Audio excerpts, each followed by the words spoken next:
makes AI his bitch, Ridley Scott shuns Jim Cameron, and Joseph gives us the best acting performances this century. Oh, it's time for class. Class is in session! Roll call! Bueller? I'm gonna be late for class. Bueller? Am I hallucinating here? Just what in the hell do you think you're doing? I'm late for class. You are mine now. You belong to me. Did you study for the test? No more complaining. No more Mr. Kimblett to go to the bathroom. Nothing. There is no bathroom. Hello, classmates, and welcome to another episode of Middle Class Film Class. I'm your host for today, Joseph. I'm Pete. And I'm Tyler. And we have a great show for you today. Welcome everyone on YouTube Live and otherwise, and of course, the audio-only classmates in podcast land. I think it'll be a new record. Maybe. Yeah, time it next time. Okay. Welcome to the show. A later show today. Yeah, it's gonna be fun. Yeah, dinner show. Dinner show. We really should have a dinner show. All of our Midwest and East Coast. We did have a dinner show for Spaghetti Western. Yeah, we did. right, Right, we Remember we did. all made spaghetti and But ate that it. was like more lunch. We should have done a food thing for erotic August. Oh yeah. What would we have eaten? Favorite dildos. That would be a good category. Food movies. And Flavored- then we have a meal for each movie. Flavored condoms. Ew. Oh, that's gross. I remember when I was like first experimenting with my Oh, here we go. sexuality. Oh. And you know, in sex ed, they'd give you these, condoms and lubes and things like that. And first off, why are they giving lube?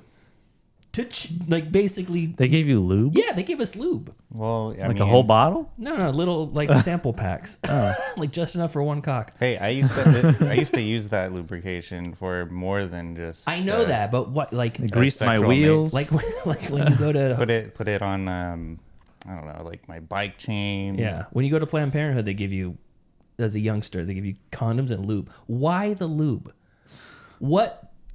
So you don't- 17-year-old kid needs lube. Because it's friction. Yeah. There's natural occurring things to solve that. You know, unless you're Ben Shapiro's wife. Oh yeah, I forgot. Scientifically, it's not supposed to happen even. Yeah. No, but the point that I was bringing up is they were always flavored lube. Oh, yeah. It was like strawberry flavored. Who's putting this in their mouth? That's what I'm saying.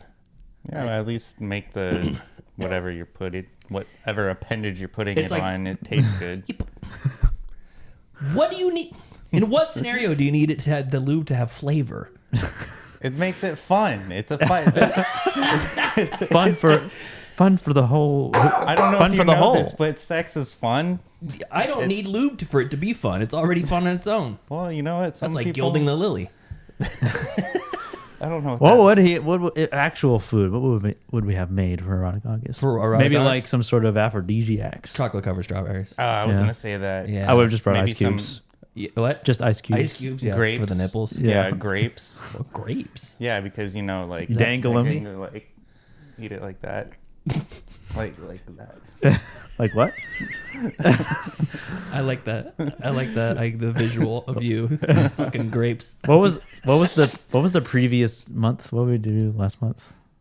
The dystopian one. So that would have been what like would we have canned eaten? goods. Oh, like Canned goods. Oh yeah, there we go. Cigarettes. Yeah. like the rotten Krabby Patty from SpongeBob. The chat's is active. Dallas is in there, so is Heather. And Heather says, "I wrote a lube comment and then deleted it. Not today, Satan. Not in writing. Not in writing, anyway. anyways. Yeah, not going to commit to that in writing. But yeah, so we're here at the. I guess we're not talking about the movie yet, but we're at one of the months with 5 weeks in it. Yeah. with 5 Saturdays. Yeah. And so we had to fill in this Saturday with an extra movie that A movie was that just for fun. We had fun is It's over. it's a punishment movie. fun, yeah. yeah. But how are you fellas? I'm good.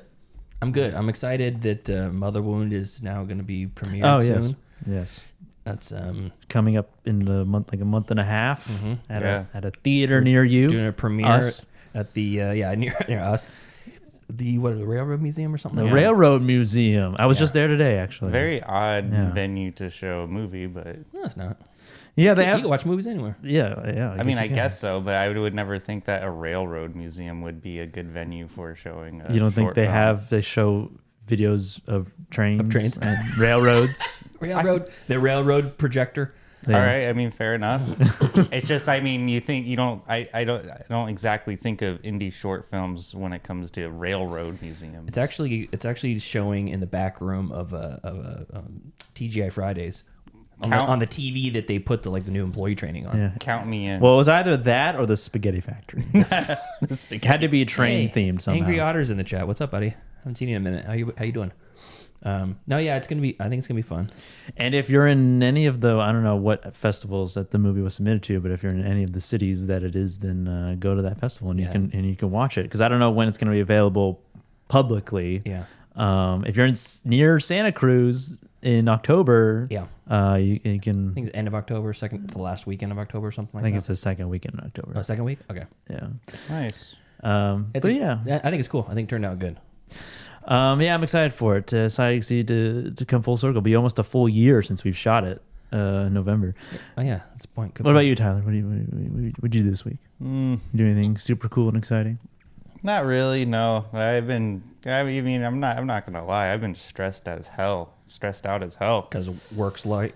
Because of all the tariff nonsense going on. Here we And go. Yeah. I almost so- bought something that would have been shipped via DHL, but then I decided against it. You know, I've told my coworkers if they get any of these addresses to give me those packages. So These I can address? Yeah. What so, addresses? Mine, Pete's, Joseph's? yeah, Pete's address, Joseph's address. Like I was like, if you ever get any of those addresses, just put them. I don't think you know where I live. I was going through. I'll find out Okay. I was going through one way or another. old photos on my iPhone, looking for some obscure photo I took a long time ago, and I scrolled through the time that Tyler happened to come by my house in his DHL uniform. Oh, yeah. And he asked for water, That's right. and I pointed at him like I was Yeah. saw the Sasquatch. I had Brown to take a picture of us. Yeah, that was awesome. That is, was awesome. But that yeah, is you funny. know, hopefully everything will work out in my favor. If not, I mean, You can always sell an organ. well, no, I like my organs. You only need one kidney. Yeah, but I mean, you know, if I have to move to a campground, A campground. yeah, you know, it rents really expensive out there. I On would, the campgrounds? well, no, not on the campgrounds. That's Oh. why I would It probably move to doesn't a help. You're in a campground. 3-bedroom house by yourself with no roommates. Yeah, One well, soul in that house. You're like Lemony Snicket. yeah. It's Or much like something. much like an Overlook hotel situation going on in that house. Yeah. Yeah. But like you're like Jack from Fight Club. Mm-hmm. You have all those I am Tyler's left nut. Yeah, no, you hit the nail right on the head. Yeah. Nice. Awesome. Well, let's get into some Gavin chatter. I thought we were already gabbing. Find some charity in you, lad. Now's the time for Gavin chatter. Gavin chatter, movie news, movie things to talk about. Yeah. Pete, I got a game. a game. I got a game. First off, Michael. Oh yeah. I don't think I need any sound effects or anything like that. Although I do have some on the board just in case. So Michael says he's been opening up a new office. An office. Opening an office is time consuming. He says. Like the door of the office? Yeah, opening the office. I'm sure. Yeah, I'm sure he's probably starting a new location with his business, whatever that is. Oh, okay. Who? Michael, Angry Otter. Oh. Yeah, that's his real name. Who? In the final part of the show, when I say Javier, Heather, Michael, and Chris, Michael is Angry Otter. That Michael. That Okay, Michael. Yeah. that one. Our cool ass yard duty himself. All right. Okay, so we talk a lot about anti-AI on the show and stuff, and I thought I want to make AI my slave. I want to make ChatGPT write my shit for me, without the expectation of getting any glory, because so much people are just putting a prompt into a thing, they generate a thing, and they go, "Look, I'm an artist. I have no illusions about this. We are doing subpar work with ChatGPT today, and what I'm doing is I'm forcing it to write trivia for you guys, and I've already pre-generated some, and the answers aren't necessarily correct. So Are we trying to guess the incorrect answer? you're gonna have to guess what the answer is based off of the prompt. Okay. Okay. Okay, so we're gonna go. Not now.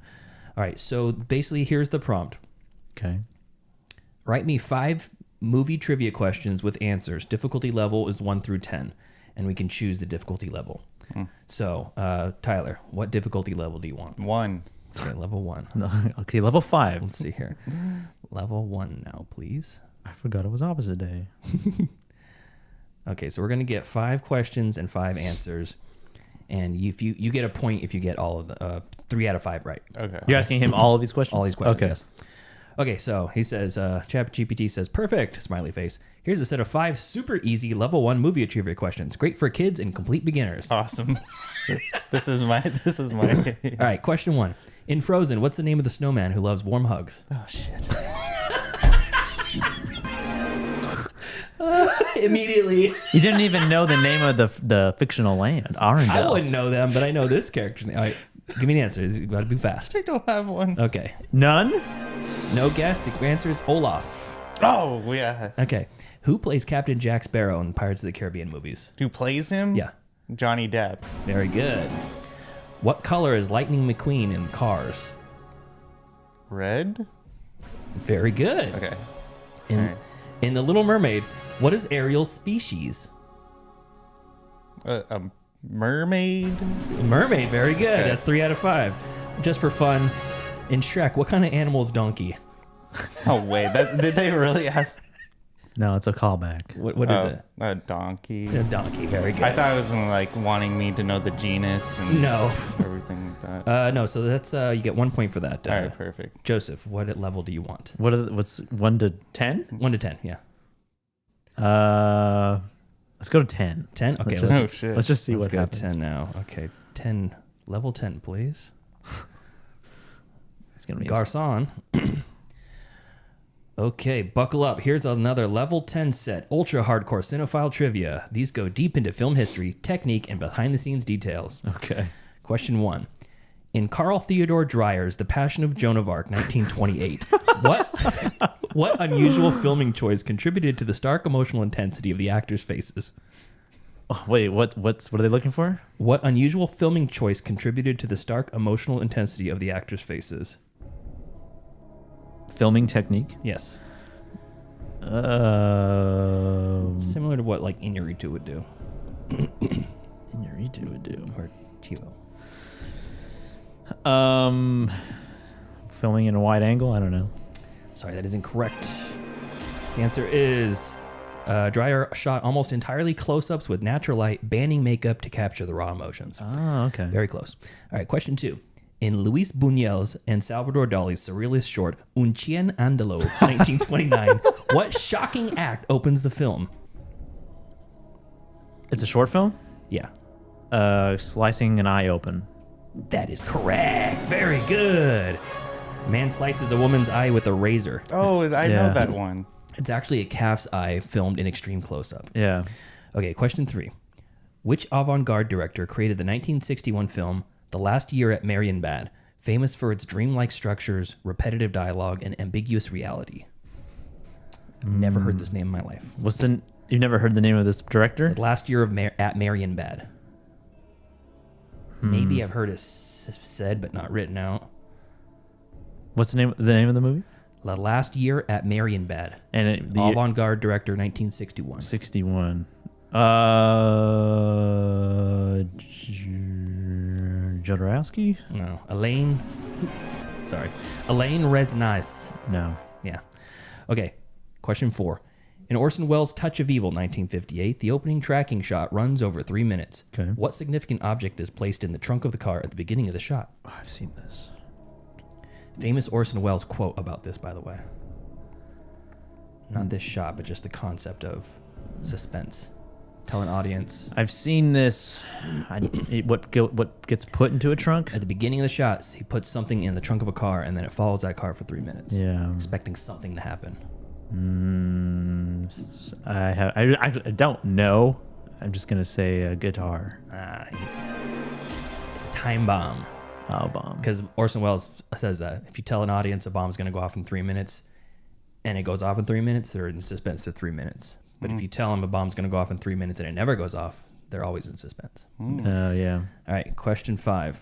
A 1954 Japanese film, later remade as The Magnificent Seven, is often credited with introducing the assembling the team trope. What movie is this? Seven Samurai. Correct. You got 2 out of 5. Not bad for level 10. Not bad. Pretty good. Still losing to Tyler. Tyler, Yeah. what level do you want? Let's. And level 1 is not on the table anymore. Yeah, I know. Let's go with level 4. Okay, that was. I got rid of the hardest level. Yes. All right. Okay, so that was. I think 4 might be more my speed too. Okay, let's see. That was great. Oh, I should have taken the easy ones and test how I get the hard ones. But that's not fun. Okay. Excellent. Here's a level 4 set. Easy to moderate, good for casual players who know movies beyond just the basics. Sweet. Question 1. In Forrest Gump, what company does Forrest invent thinking it's a fruit company?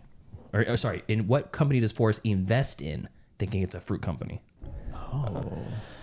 Because he makes some very lucrative stock purchases Yeah. earlier in the movie, which helps him to be He I thought it- invested in so-and-so thinking it was a fruit company. I don't think I know this. Juicy fruit. That's incorrect. Apple Computers. Oh yeah, that's right. Okay, I question, was gonna guess Fruit of the Loom. Fruit of the Loom. question 2. What is the name of Indiana Jones' archaeologist rival in Raiders of the Lost Ark? Man. His rival. So, for as many times I've seen this movie, He you'd only think calls I him would- by his last name. I should have known it was you. Is he only in the beginning? No, he's in it throughout. He's in the whole thing. beginning, Yeah. and then later on in other. Uh, You're gonna kick yourself for this. I know. How do I know Marion's dad than the main antagonist? Where's Abner? I Give me an don't. answer. I need an answer. I don't have one. The answer is Belloc. Bellic. That deserves to be in a museum, Belloc. Yeah. I think it's Belloc. He calls him Belloc. that. All right, question 3. In The Sixth Sense, what is the famous line spoken by Haley Joel Osment's character? That's all it says. All right. So the most famous line. I see dead people. Very good. Okay, question 4. Which Quentin Tarantino film features the fictional fast food chain Big Kahuna Burger? Pulp Fiction. Very good. All right, you're 2 for 4. This is the tiebreaker. In Shawshank Redemption, Andy Dufresne escapes through a tunnel that ends in what location?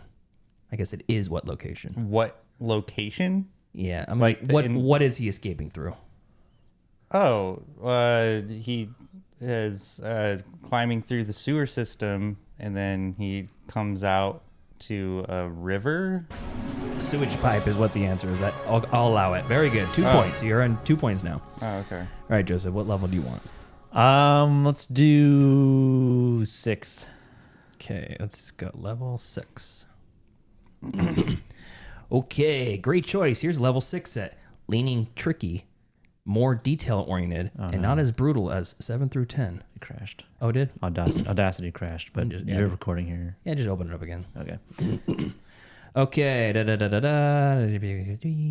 Yeah, recover. Recover selected. Okay. Yeah, just leave that open. Okay. Let's start a new one. Yep, just start a new one. All right. I only got 4 minutes in. Oh, really? Yeah. Oh, fuck. Okay. Yeah. There we go. Okay. All right, you ready? Yes. Okay, first question. In Goodfellas, what dish does Polly teach the prison crew to make with a razor blade? Anyways, sorry. Say that again. In Goodfellas, what dish does Polly teach to the prison crew to make using a razor blade? What dish? That's what it says. Is that accurate though? Kind of. That's part of the game. You don't have to save it. If it's only 4 minutes. It So doesn't- now it's not even recording. No, this is Oh, recording. okay. I need an answer. What dish? Yeah. He's using a razor blade. A I need an answer. shank. I don't know. Slicing garlic so thin that it melts. Yeah, that's not a dish. Freaking Hey, I don't write the ChatGPT. rules. I don't write the I rules. knew exactly where it was going with All that. right, question 2. In The Big Lebowski, what dude is the drink's signature cocktail? White Russian. That is correct. Very good. Question 3. Very good drink. Yeah, it is. Who was originally cast as Marty McFly in Back to the Future before Michael J. Fox replaced him? I don't know his name. Don't look at the chat. I can't see the chat right now anyways. Actually, maybe I can. I'm not looking at it.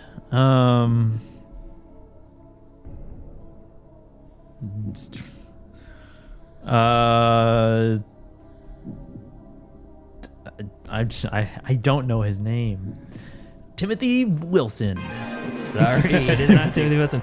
It is Eric Stoltz. Ah. Eric Stoltz. All right, very good. I would have gotten that wrong. Okay, question 4. In Silence of the Lambs, Clarice Starling tells Hannibal Lecter about the trauma of hearing what animal being slaughtered. The lambs. That is correct. Very good. And question 5. What 1979 sci-fi film opens with a quiet little title sequence spelling out its name slowly, letter by letter, over black space? What is Alien? Very good. 1 point on the board. Okay, Tyler. We're going to do 2 more rounds of this. You and then you. All right. So what level do you want?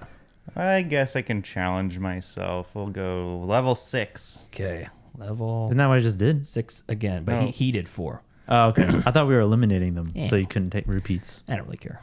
Okay. Oh, I thought he was doing 5. No, I take 5. Oh, Take well. 5? All right, let's see here. Apparently I have only so many of these I can do. So let me scroll up a little bit because I did some before the show started. Let's do... Oh, so you're just getting what you get. No, I think I did some of these earlier. I have a level 2. I have a level 3. Level 10. Okay, here's level 5. Ready? Yeah. Question 1. In Jurassic Park, what's the name of the island where the park is located? Isla Sorna. I'm sorry, that's incorrect. What? That's Jurassic Park 2. It's Isla Nublar. Yeah. All right. Dang. In Back to the Future, what speed must the DeLorean reach to time travel? 88 miles per hour. Very good. Okay.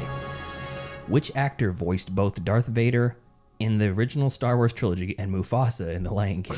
James Earl Jones. Very good. Okay. 50-50 on this one. In The Matrix, what color pill does Neo take? You know, When I was a child, the red pill. Very good. the original based. Yeah. Yeah, exactly. I'm red pilled. All right. Which 1994 film won the Academy Award for Best Picture over Pulp Fiction and The Shawshank Redemption? Oh, I know. 1994 film. 1994, yes.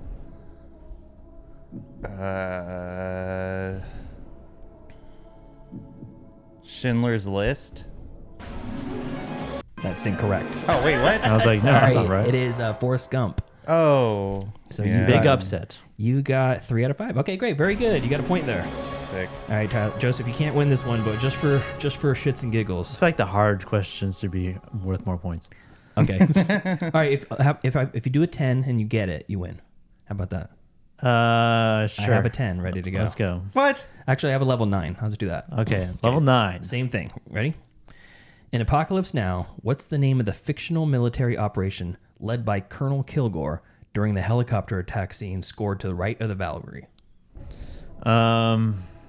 What's the name of the operation that they're carrying out? It's not Operation Valkyrie, is it? Operation Hellfire. Operation Arclight. Oh. Arclight, the Arclight Cinema. Okay. Question 2. Which silent era film by F.W. Murnau was an unauthorized adaptation of Dracula, leading to Bram Stoker's widow to sue and demand all copies destroyed, though some did survive? Nosferatu. Very correct. Very good. Okay. In a movie that we covered, Chinatown, what fruit is Jake Gittes slicing when he delivers the line, "You may think you know what you're dealing with, but believe me, you don't"? Slicing. What fruit is he slicing? Is it a peach? Ah. It is an apple. I didn't think it was that easy. Who slices peaches? You just eat them. Who slices apples? You just eat them. Psychopaths. All right, question 4. In the famous chest burster sing-off in Alien, what? Oh. It was kept a surprise from the actors to capture their genuine reaction. Which cast member was so shocked she reportedly fell off her chair during filming? I need the name of the actress. It's not Sigourney Weaver. It's not Sigourney Weaver. I don't think she's done anything else. F.W. Murnau. I'm sorry, it's not F.W. Murnau. It's Veronica Cartwright. Oh. Okay, last question just for fun. Which film holds the record for the longest continuous tracking shot at over 96 minutes, achieved by digitally stitching and and directed by Alexander Sukhorov.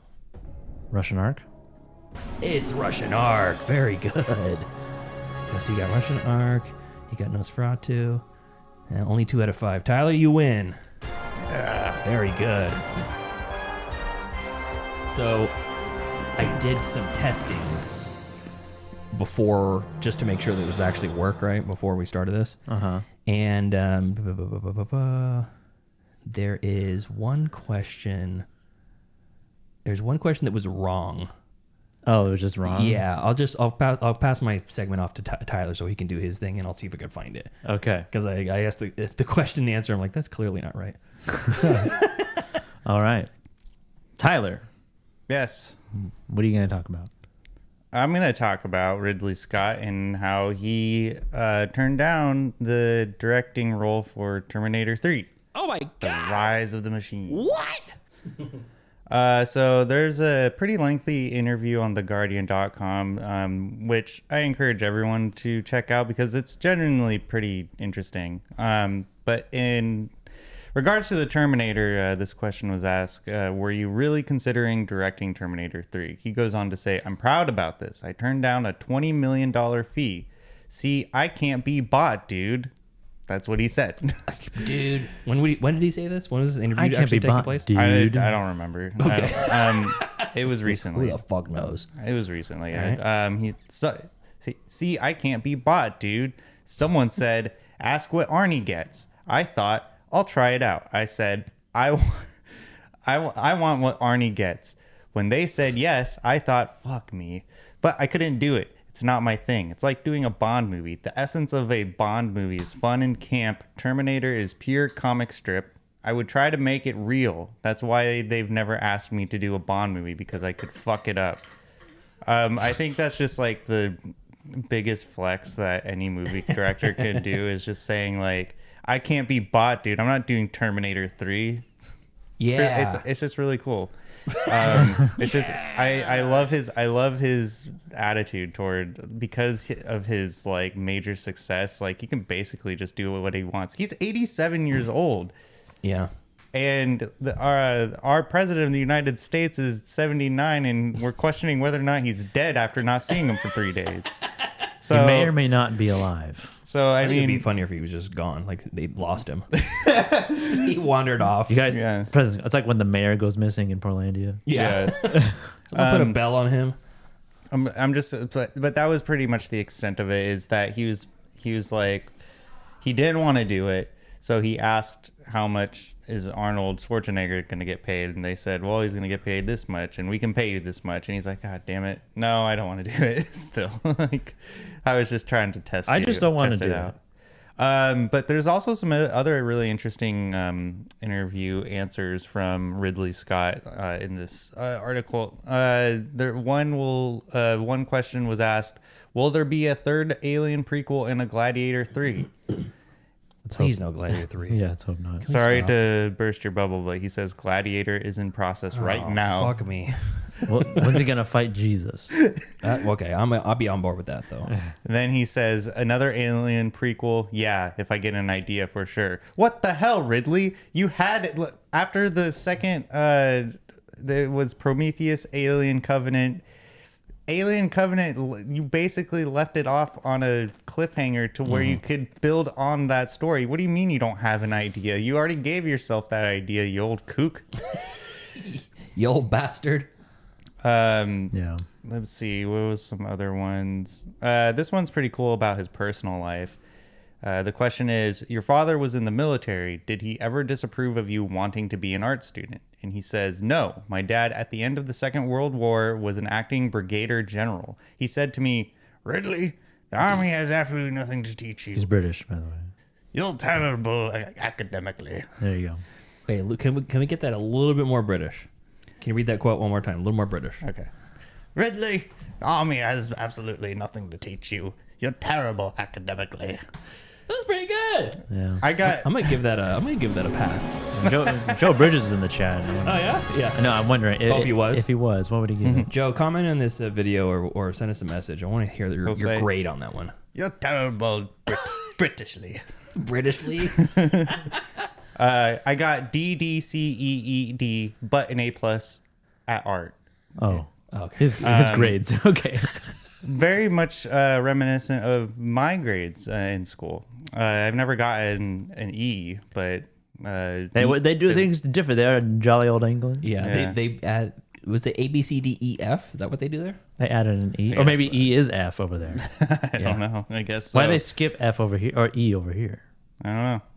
Why do they have an S ranking in everywhere else in the world except for the U.S.? Satisfactory. I used to have G, S, and B were my grades as like from third grade earlier. Good, bad, and Satisfactory. Oh, I okay. thought it was gonna be good, bad, and shitty. Yeah. So yeah, he says, "Go to art school." I'll never forget. school. Get out. Go to Oscar, will ya? You child. I'll never forget. Oh, be having this then. He says, "I'll never forget my art teacher at Grangefield Grammar School, Mr. Cleland. He was one of the new age teachers who Cleland. came in with long hair and who everyone said was weird, but he was a great guy." My name is Mr. What's the name? Professor. Cleland. Cleland. Cleland. Cleland, I've like the city in Ohio. Cleveland, Ohio.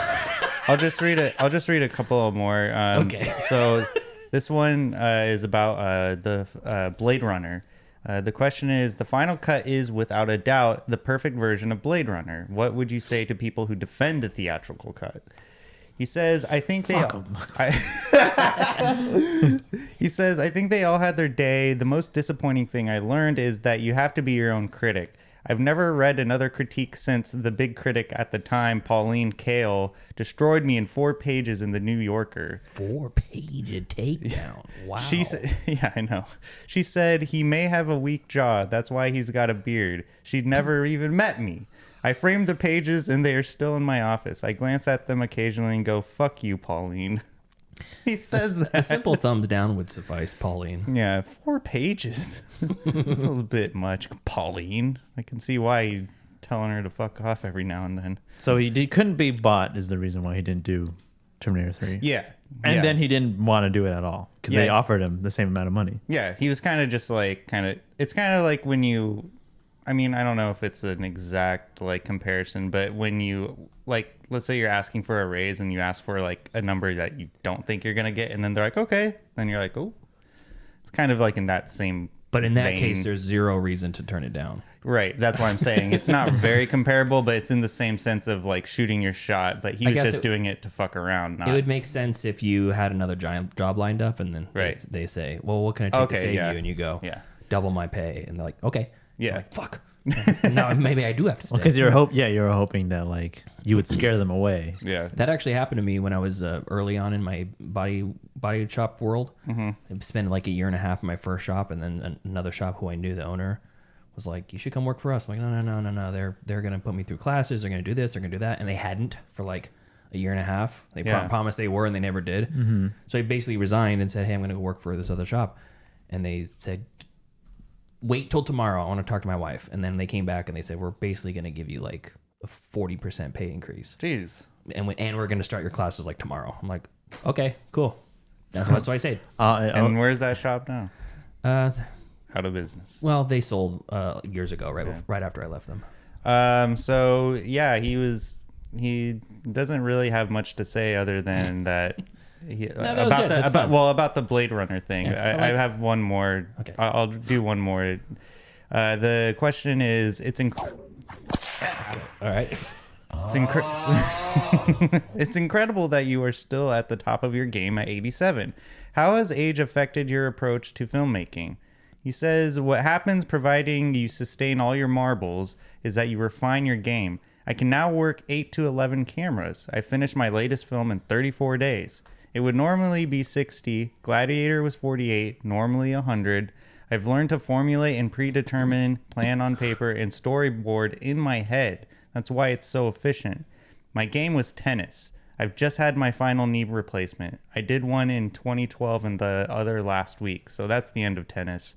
But like any game, the more you practice, the better you get. 40 years of tennis, I became quite good. If I hadn't played tennis, I'd be a 300-pound couch potato. All right. So I just like so. From what I gather from the story is that Ridley's just it's all around cool guy. He's just like a cool old guy. I got nothing else to He's do. an old bitch, which is great. Yeah, Love it. it's just I think he'd be a really great hang, and hopefully we can have him on the show before he Hopefully. crosses on the other Why side. are you filming with so many damn cameras at the same time? Coverage, my guy. Yeah, but yeah, that's it from me. All right. I have one thing. The ominous they. Them. I think it's through the Ringer, that website, the Ringer. They listed the 10 best acting performances of the 21st century. What do you guys think is on there? If you had to guess.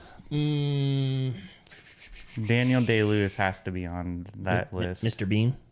Mr. Bean. Is Yeah. Is it Daniel Day-Lewis Yeah, I'd has say to probably. For what performance? Daniel Plainview. be Plainview. Yeah, There Will Be Blood. Okay, that's number 2. Oh, shit. Oh. Cool. Wow. What about the guy who played Anton in No Country No for Country Old for Men? Men. That's Javier Bardem. That's number 5. Wow, damn, we're actually on a streak. Okay, hold on a second. Let's think about this.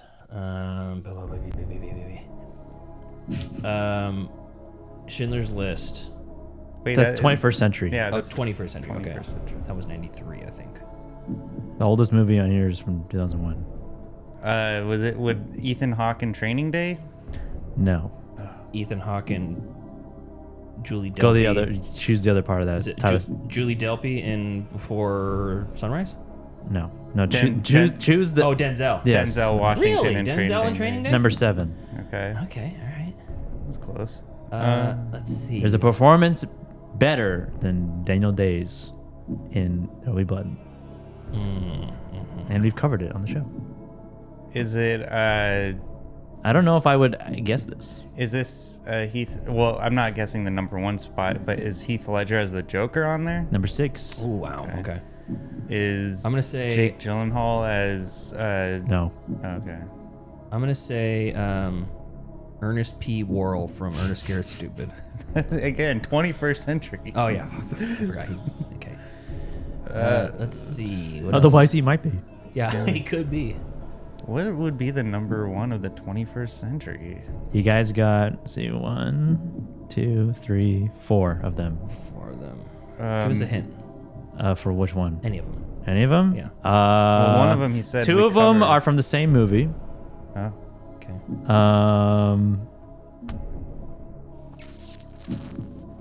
Nothing from Schindler's List? I've seen all of these movies. Nothing from Schindler's List? Nothing. That's again 21st century. Oh, fuck yeah. All right. Yeah, forgot. I forget what century means.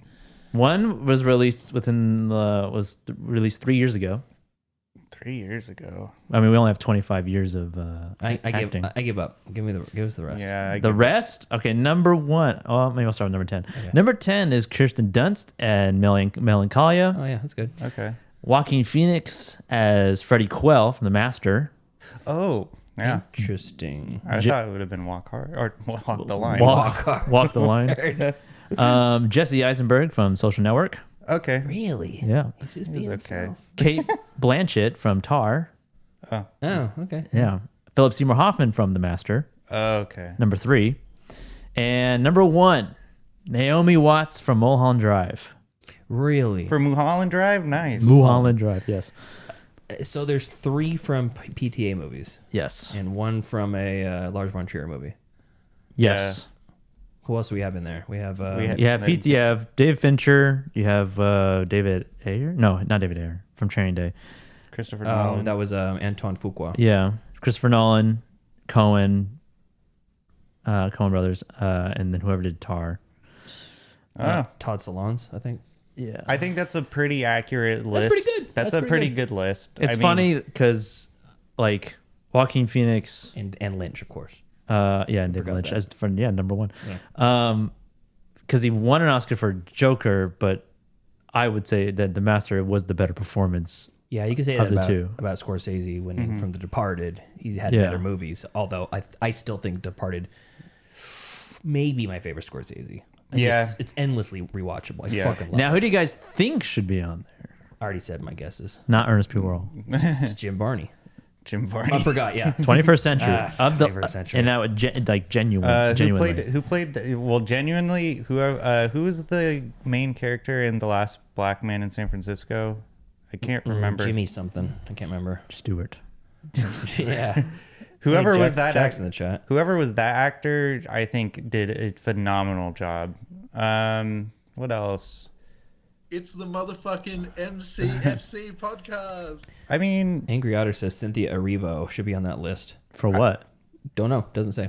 I think Ethan Hawke in the before. I think Ethan Hawke in the Before series definitely deserves a nod. I think that was before 2001.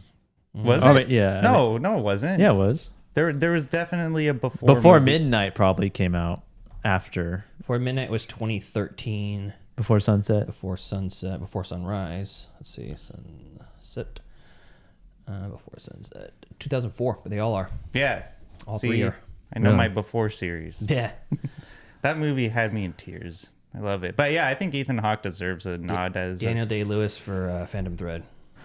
Daniel Day-Lewis for The Crucible. Daniel Day-Lewis for... 21st century. Hello. I think. I don't know. I mean, maybe Mickey Rourke in The Wrestler. That's pretty fucking Mickey, good. yeah, Mickey Rourke in The Wrestler. I'm going to say... Adam Sandler in Uncut Gems. Or- Adam Sandler and Punch Drunk Love. Oh, yeah. yeah, Punch Drunk I Love. get, but not 20. What? Is that 21st century? There's been a lot Think of so. great performances in the 21st Okay, century. Gyllenhaal in far. Nightcrawler. Yeah, Nightcrawler. Robert Pattinson in Good Time. Yes. Paul Dano in. That's not a movie. That's a series. Christopher McDonald as Shooter McGavin. Are these comments on it? Yeah. Comments on the thread or whatever? Clive Owen in Children of Men. That's really good. Yeah. How about Meryl Streep in Devil Wears Prada?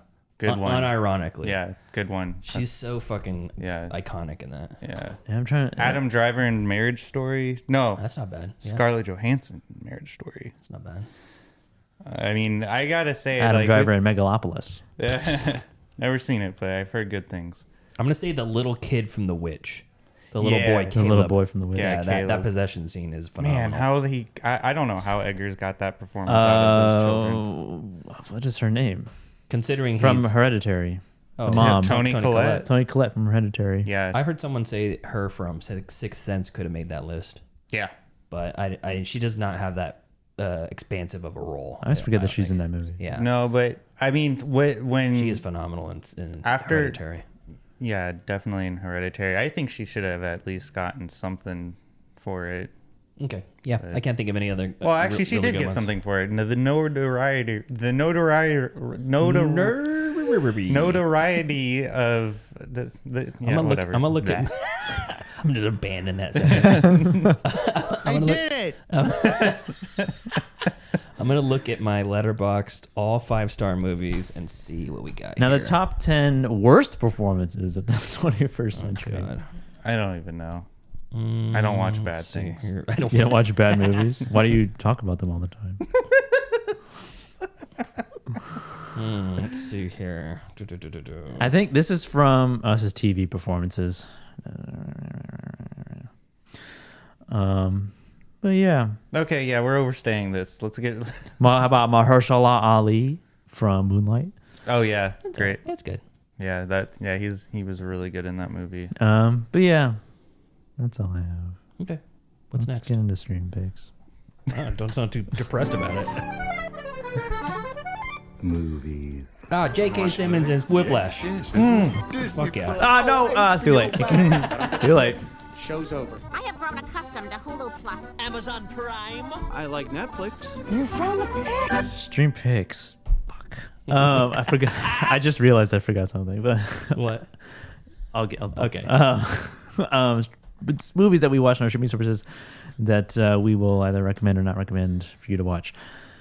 Pete, So I have the question that was wrong from ChatGPT. you found it? Yeah. Which director is known for including a brief cameo of himself in almost every film he made, a tradition famously continued by Alfred Hitchcock? Huh? Tarantino. The answer? Alfred Hitchcock. So they put the answer in the question. I think it was supposed to be famously continued by M. Night Shyamalan. And the answer was Alfred Hitchcock. Stupid AI. He's the Okay. Alfred Hitchcock of our generation. Oh, fuck that. That's Brian De Palma, if it's anybody. He's not of our generation. De Palma? De Palma? I guess not our generation. Isn't he dead? I don't know. Okay, I'm going to go through. Let's see. What was the last thing I covered? Body Heat. Okay, yeah. So, a fun one I watched on Hulu right now. It's called Eeny Meeny. You guys seen this one? No. Okay. This has got Samara Weaving in it. Who else is the guy? The guy is somebody who looks familiar, but I couldn't tell you his name. And then when I looked him up, I'm like, oh yeah, I've seen a ton of shit that he's been in. Carl Glusman. Andy Garcia's in it as the big bad. Steve Zahn for a minute. Jermaine Fowler. Marshawn Lynch. Randall Park. Marshawn Lynch. Mm-hmm. Randall Park. A lot of people you'd recognize.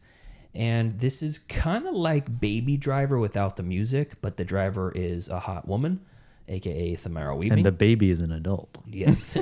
She's a hot baby. You know what I'm saying? So, anyways, it's a former teenage getaway driver gets dragged. That 15-year-old's pretty hot. Gets dragged back into her unsavory past when a farmer employer offers her a chance to save her life or the life of her chronically unreliable ex-boyfriend. So the movie opens up and she's basically 14 years old driving her drunk parents home from the bar, and they're coke on them. They get pulled over by the cops, and the mom's like, pull over, just explain we're trying to get home from the bar. The dad's like, Steve Zahn, he's like, fucking gun it and go. And her name is Amelia, I think, so they call her Meanie. Mm-hmm. And or something like that. As you do. Yeah. With Amelia. Maybe her name is, it's Edie. I feel like it's even further. Eddie? Edie. Eddie. I don't know. But somebody gives her the nickname Eeny Meeny because she's so tiny when she's doing this getaway driving. Mm-hmm. And yeah. So fast forward many, many years, she's an adult. Eeny Meeny and years. she's a dumpster fire. She is a hot mess. Oh. And she's talking about how she's not fucking around with his ex anymore, and it's taken all this time to get over him. It's been 6 months. And turns out she's pregnant. And she has to go back to her ex-husband, her ex-boyfriend, and say, I'm pregnant. What the fuck are we going to do about this? You're a piece of shit. And he's legitimately stupid. And Eeny Meeny is pregnant? Yeah, she's pregnant. Oh. And he's legitimately stupid. He's played by Carl Glusman, who's from Nocturnal Animals. He was one of the sniper spotters in Civil War. He was the boyfriend in Watcher. Lars von Trier's Love, Reptile, The Greyhound, Devs. He's been in a lot of stuff. He's in the new Running Man movie. Oh. And he's really funny in this. And this is like an action comedy chase movie, I guess. Eeny Meeny. Eeny Meeny. And it's spelled exactly like you would imagine. And it's a lot of fun. It's not like high art, and it's not the best version of this movie I've ever seen. Like the chase sequences could be better. But it's directed by Sean Simmons, who I have no clue who they are.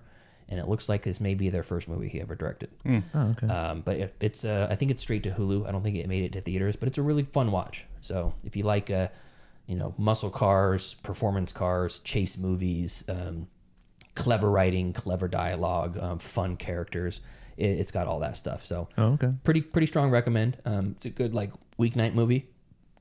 Next one. Rewatched Fight Club. That was great. Rewatched American History X. That was depressing. What did it take you to watch American History X? Like I didn't choose it. It was on. Alyssa came over and she had never seen Fight Club, and she's been thirsting over Edward Norton. Oh. And she said, "Yeah, I know." And so she's like, Brianna's like, "Oh, if you've never seen Fight Club, you should watch that." So we watched it. She had a blast, and then she wanted to watch American History X because Edward Norton is like buff and hot and topless in that, and a Nazi, covered in Nazi stuff. Yeah. So next up, I watched Juror Number 2. Wait, hold on. Where is Fight Club and American History X streaming? I don't know. I've rewatched. I didn't really cover those. Let's see. Fight Club. So you have Fight Club. Yeah. So you own it physically. Fight Club is on Hulu and Disney Plus. Surprisingly. Yeah, because they own Hulu. I know it's the same thing basically, but it's still funny. And then American History X. Let's see where that's streaming. Not streaming anywhere. Oh, Brianna might have a digital copy of it. She's got a pretty big digital library. Seems like a Prime movie. Like It an does. Amazon movie. Yeah, because he looks like Bezos. Yeah. So I watched Juror number 2. Do you guys know about this one? The Yeah. Clint Eastwood. Clint Eastwood's final movie, supposedly. Is that what he said? Yeah. Oh, okay. He's not making it. And if I've you been see, wanting to see it, but I've heard good things about it. you see the behind the scenes sets. You've been wanting to see it, but you've heard good things about it. Yeah. unfortunately. So I'm not. So I'm not interested in watching. Yeah. it. No, I do. I have no way to watch it. It's streaming on HBO Max. Yeah. See, I don't have HBO. You can come over here and watch it. You have no way to watch it. No way. Zero. Not a possibility. Is it on Canopy? No, it's not. Okay. I don't think it's. I think it's too new for that. So this came out last year, 2024, and it's starring Nicholas Hoult. And let me see who else is in this. Zoe Deutsch plays his wife. Toni Collette is in this. J.K. Simmons is in this. Chris Messina, I like him. Cedric Yarborough, Leslie Bibb, Kiefer Sutherland. Good cast. And do you guys know the plot? He's a He's juror. the second juror. Yeah, it's Big 12 Angry Men, except for it's like no one's really angry. 12 men. 12 men, yeah, and it's like 6 men and 6 women. 12 content men. So Nicholas Hoult is just a regular everyday guy. He gets jury duty. He gets selected to be on this murder trial, and it seems pretty cut and dry. Bunch of witnesses, a guy and a girl arguing at a bar. They get in a big fight. He breaks some glasses. They go out in the rain. They're fighting in the front of the bar in the rain. The girlfriend walks down the road home at night, middle of the night, raining. Yeah. And then he takes off in his car after her, and then her body is found the next day, dead. I'll tell you basically what makes it interesting, because you could just say it's a courtroom drama. It's really done really well with great actors and a great setting. Clint Eastwood knows how to shoot a movie. Say what you will about anything else, but he does know how to shoot a movie really well. But the twist is, You gonna tell us the twist? it's the whole story. The whole plot hinges on this. Oh, okay. Is that Nicholas Hoult finds out he was at that bar the night that happened. Oh, so And he's like, oh, so I actually know what happened. And he's not supposed to. He basically... Oh, he shouldn't be on the jury. Yeah. He shouldn't be on the jury. And then more importantly, that night he drove home in the rain and he thinks he hit a deer. And basically said, oh, fuck, I must have hit a deer. And it was in the exact same spot where they found her body. Oh my God, it's the perfect crime. So... Be a juror to your own crime. Yeah, so... But he's not 100% sure if he really did it. Maybe he did hit a deer. Maybe he didn't. He was never drunk. He never got confirmation about that. And he's a recovering alcoholic. So he was at the bar. He's a recovering alcoholic. He's more or less lying to his wife about it because he's been sober for all these years, and they have a baby on the way.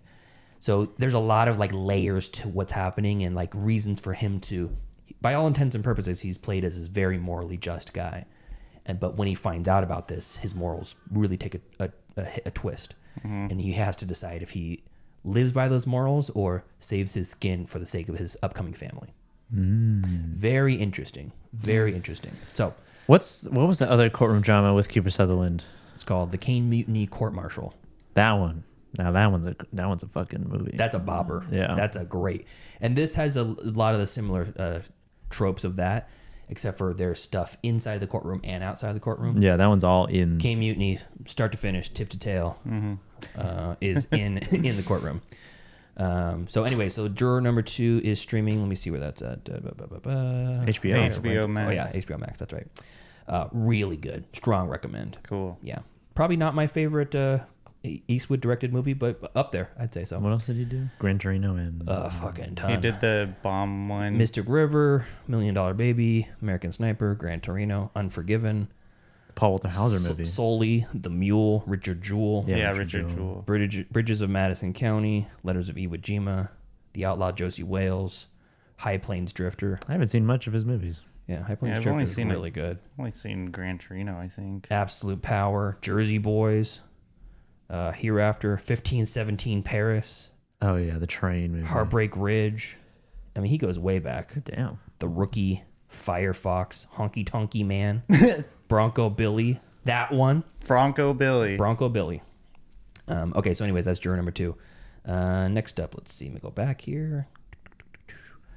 Okay, Okay, this is not a recommend, but it is a oddity that You're not recommending it? No. Okay. I don't think so. It's called Magic Spot from 2022. This is on Tubi. Magic Spot. It's directed by this guy named Charles Roxburgh. Charles Roxburgh. All right.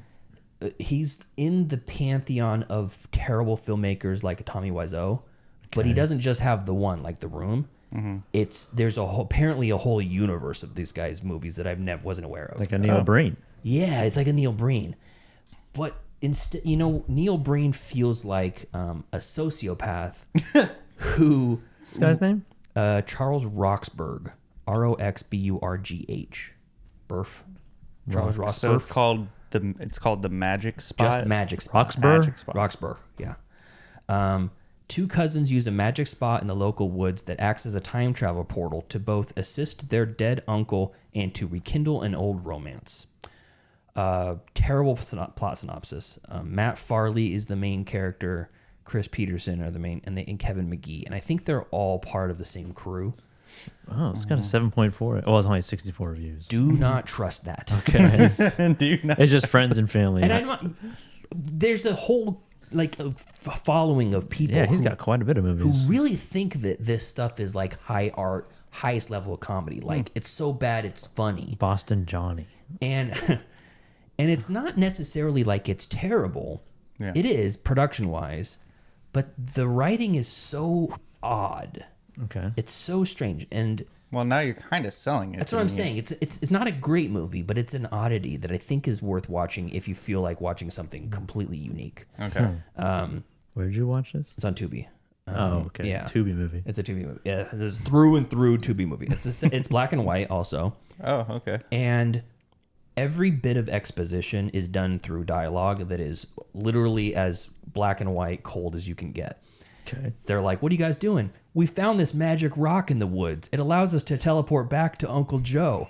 We're going to go help save him because remember that night he teleported back and he died of hypothermia in the middle of summer? And that's like verbatim, Yeah. like with We think it's because he teleported back from a cold time to a warm time and his body couldn't acclimate quickly, so he died. And you're like, and they're Right. like, sounds great, let's go. And they're just like normal people. They're not like this is not part of like some grand conspiracy or whatever. Oh man. It's really strange, and then the production is terrible. But I want to check that out. but kind of like how Miami Connection was so bad, but it was very wholesome at the same time. Sure. This is like this. It's like 10 friends that all look like they played together on a beer league softball team for the local church or something, where they're all very wholesome, and they're all making jokes that are clearly dad jokes that don't go anywhere, and the writing is very clunky and very weird, but somehow it's charming. At the end of the whole thing, I was like, those guys seem like a bunch of fun guys. Wasted that time though. I'm not going to get into the Roxburgh universe or whatever. So, there's apparently there must be inside jokes galore on this that I'm not aware of because there was a lot of winking at the camera about stuff that I just didn't get. A lot of his movies are like 7, 8 rated on IMDb. Yeah, I would imagine They're not. There's like 14 reviews for them, but okay, got it. So Magic Spot 2022 streaming on Tubi. The rest of the stuff are rewatches. I watched the original Naked Gun again. Holds up, still very fun. I think the actual new Naked Gun is better. Really? Yeah, after watching this back to back. it's more timely. Yeah, and I rewatched Goon, which is streaming also on Hulu. It's on Prime. Prime, Plex, Philo, Fubo, and Goon is such a fun movie. Sean William Scott as the enforcer on a hockey team with Liev Schreiber and Jay Baruchel. So that's it. That's all I got. All right, Tyler, what do you have for us? I watched a couple of movies. I watched one new one that I haven't seen, and then one old one that I haven't seen since I was in high school. Cool. Okay. Because I was getting a lot of TikToks about Reno 911. Reno 911. Yeah, I was getting a lot of clips on TikTok about the Reno 911 show, and I was like, oh yeah, they made several movies of that show before, but the one specifically that I remember is Reno 911 Miami, which came out in 2007. Yep, I remember that one. I was very stoked about it when I heard, because back in high school I was obsessed with that show, And so this movie is streaming on Hulu. I don't have Hulu anymore, so because I had to cancel it, but the day I canceled it, like I was like trying to watch as bunch of shit as possible on there before the billing cycle ended. Does not hold up, unfortunately. Yeah, bummer. It doesn't. In my opinion, it just doesn't capture the charm that was the TV show. I would put it in the same category as a show like the Trailer Park Boys, where like I like the grittiness of the grittiness and the feeling of the show rather than the polished version of the movie. It's like the Simpsons movie for me. Something's unsettling about the Simpsons movie. I mean, The animation's too good. Yeah, they add depth Yeah, to the shadows on the shadows and characters. stuff. Yeah, I mean, because what I really liked about like Reno 911 and like Trailer Park Boys, it's like it felt like very candid. But when it comes to a movie, it definitely it's performative like a movie, so it just doesn't capture the spirit of the show.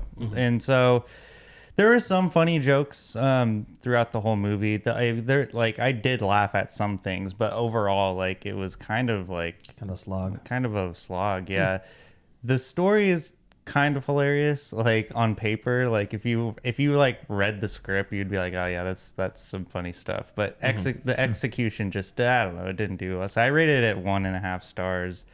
It was really sad to rate it 1.5 stars because it was very regarded in my youth. And then the movie I watched after that, it's called Lazy Susan. This movie was better than Reno 911. It was only a 0.5 star better. I only gave it 2 stars. I forgot the review that I wrote for this. I said, I played Call of Duty for most of the movie. It's okay. So high recommend? Well, if you have access to Call of Duty.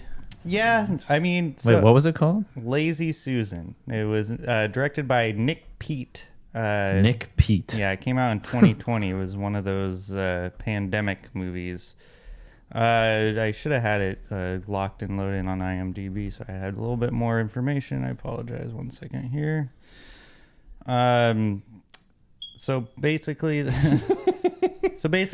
it's what the description says. It's a slice of life comedy about a woman on the edge with nowhere to go but over. Lazy Susan is a story about a spectacularly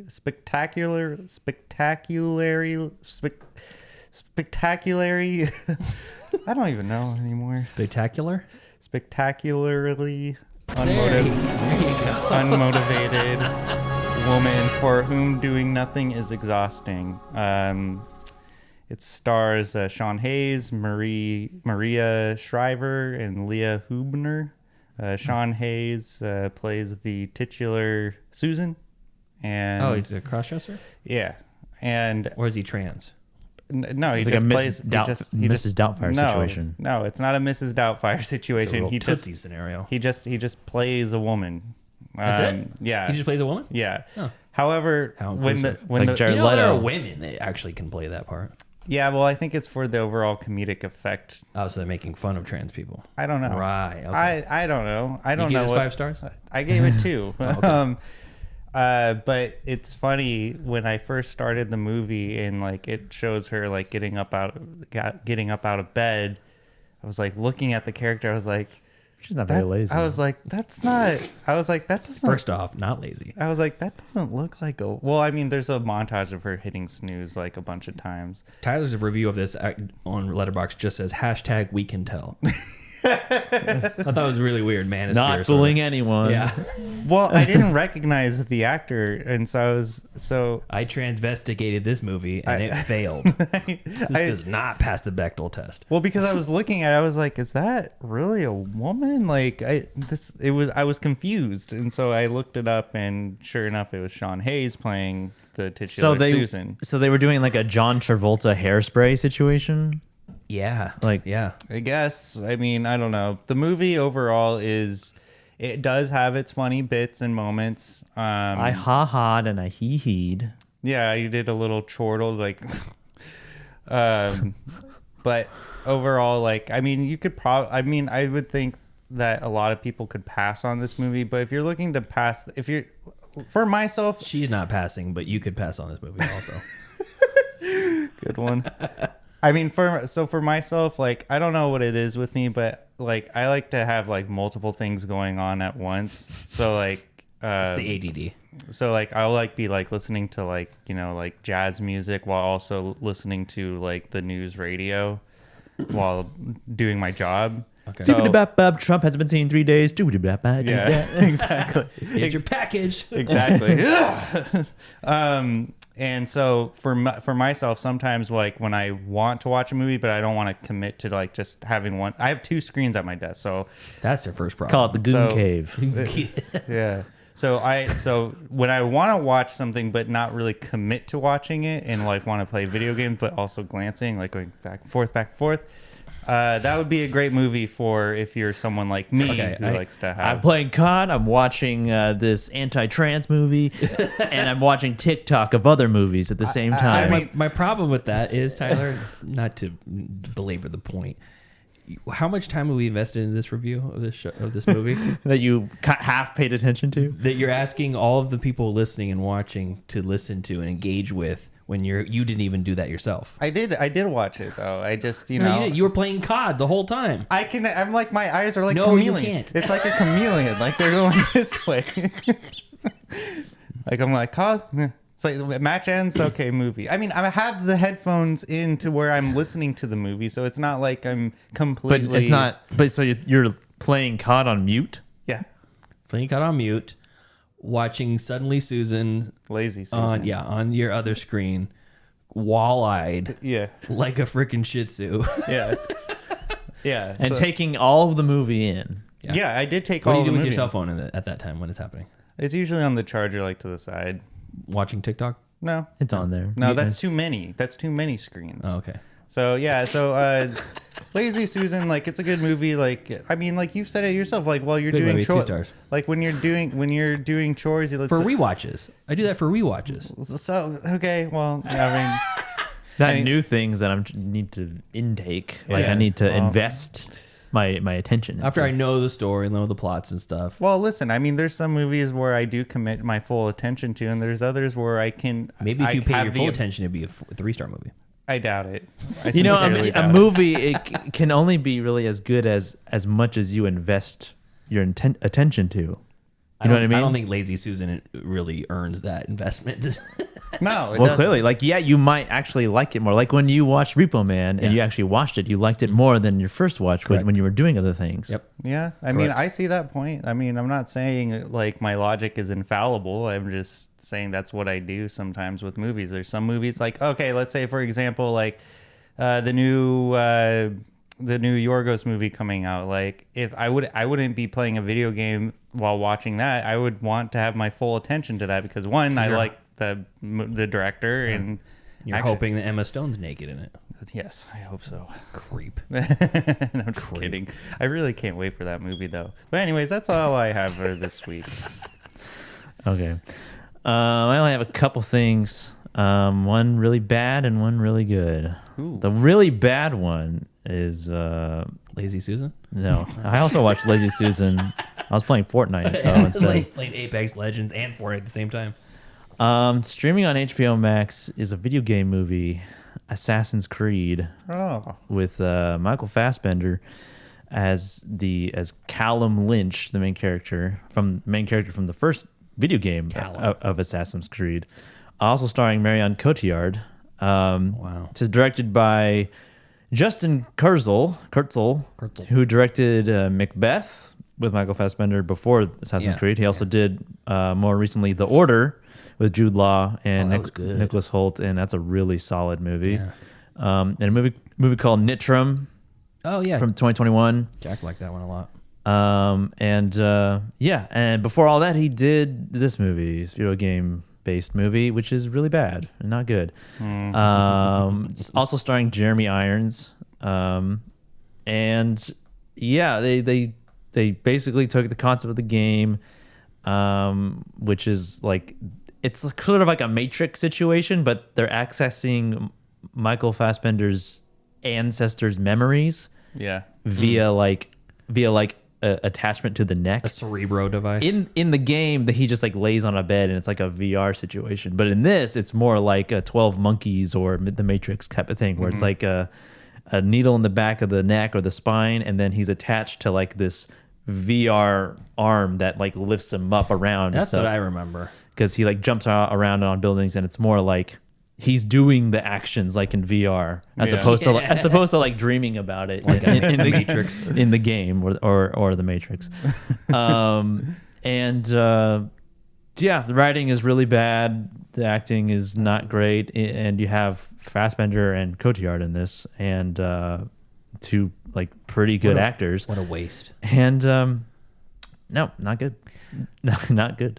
The action sequences are pretty boring. There's a pretty lazy. Oh no, I'm thinking of The Crow. But the action sequences are not great in this. There's some like good filmmaking, like good cinematography, like pretty shots and stuff. But overall, like I'd avoid it. They tried to add some more lore to his childhood and stuff. And again, I think I'm thinking of The Crow. Yeah. There's some crossover here. Yeah. But Callum Lynch, in this story, they make him like a inmate on death row, and they kill him in the beginning. Although they don't kill him, they just take him to this facility where all this like they're trying to find the apple of Eden, which is like has the genetic code for free will or something. And, we were just talking about free will. Oh yeah, we were.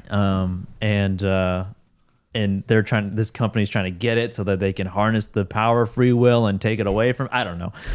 I saw this a long time ago, and I the only thing that really irritated me, because I thought this is kind of a popcorn movie for a video game movie. I was like, I didn't find it super offensive, but I did feel like that they were misusing Fassbender.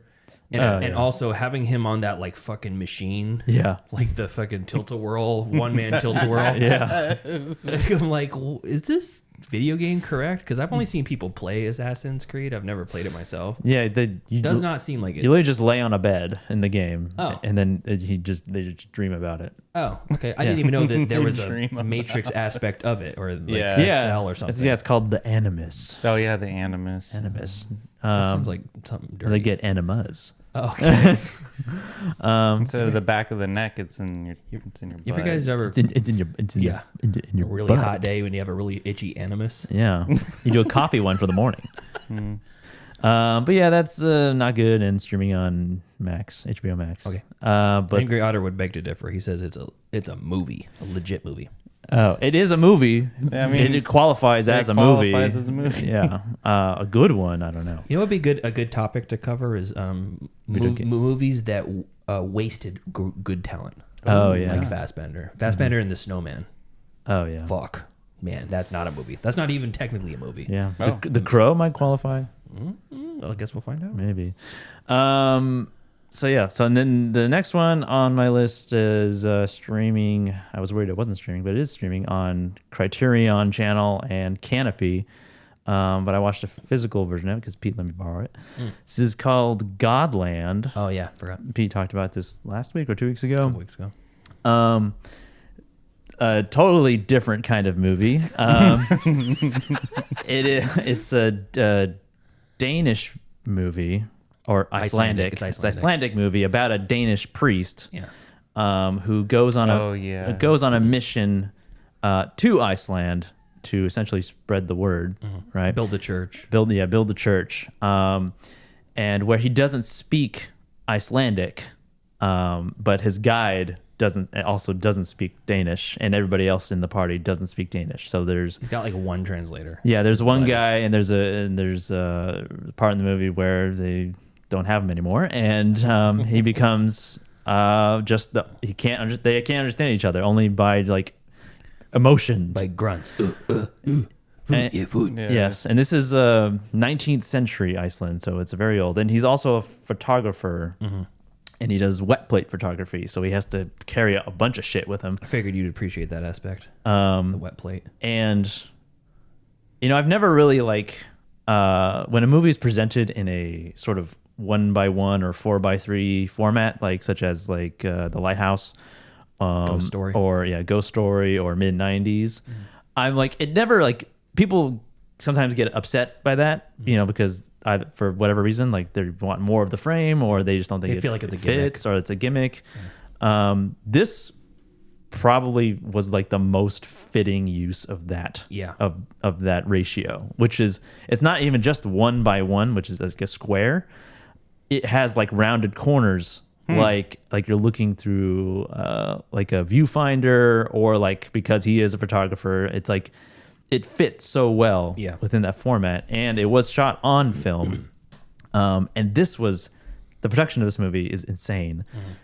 Because they're out in the shit. They're out there trucking their gear. They're trucking dollies through these mountains, setting this shit up in the wilderness. That is insane. How'd you like that long lens shot where they were on the side of the mountain and it zooms back? Yeah, and you're like, they are really fucking up there. Yes, they are. They are up there. They climbed mountains for this movie, and it is like one of the most like beautiful movies that I've seen, like in terms of movies that like from a filmmaking standpoint like inspired me, like Children of Man or Tree of Life that come to mind, like this one, like more recently like The Brutalist as well, just because like just the way it looks, like they're all shot on film, but like just like the natural sort of way of filming. And this one uses composition a lot, like just static frames of the wilderness, of the side of the mountains. Like that shot was one of the most impressive things. I just looked at that. I'm like, they're still zooming out. I know, they're still going. And then also like just composing like the shots of the dead horse, which was filmed over 2 years. In different stages of decomposition, and then there's a full circle moment with that at the end of the movie as well, which I did not expect, and I didn't really know where this movie was going in terms of the story. And there's a behind the scenes, I don't know if you watched that, a behind the scenes sort of documentary on the Criterion disc, and really, really interesting because you see them setting up the dolly and like the shots, because there's a lot of like really smooth shots over what you would imagine would be very difficult, rugged terrain to set up a dolly in, because a dolly has to be incredibly level for it to be effective. And they're like going over the water, they're going over this rugged terrain, and pretty long shots too. And you got a bunch of horses crossing shallow like running water. It's the ingenuity of the Icelandic people. It's really impressive. It is definitely slow. This is like the definition of slow cinema. Yeah, this is one of the slowest. Because they're like not only like just the length of the movie and like the type of story that is being told, but also there's like a few shots where the camera does a full 360 and it lasts what feels like 5 minutes. Like they're literally just going like this, really slow pan, really, really slow. And it's like you see, like it's a full like sort of like you're in it. Like there's no all the crew are like either wearing wardrobe or like dressed as extras so that they don't get caught. All the gear is hiding behind. They must be moving behind the camera. Yeah, either that or like they're hiding behind rocks or other structures or whatever. I never thought about that.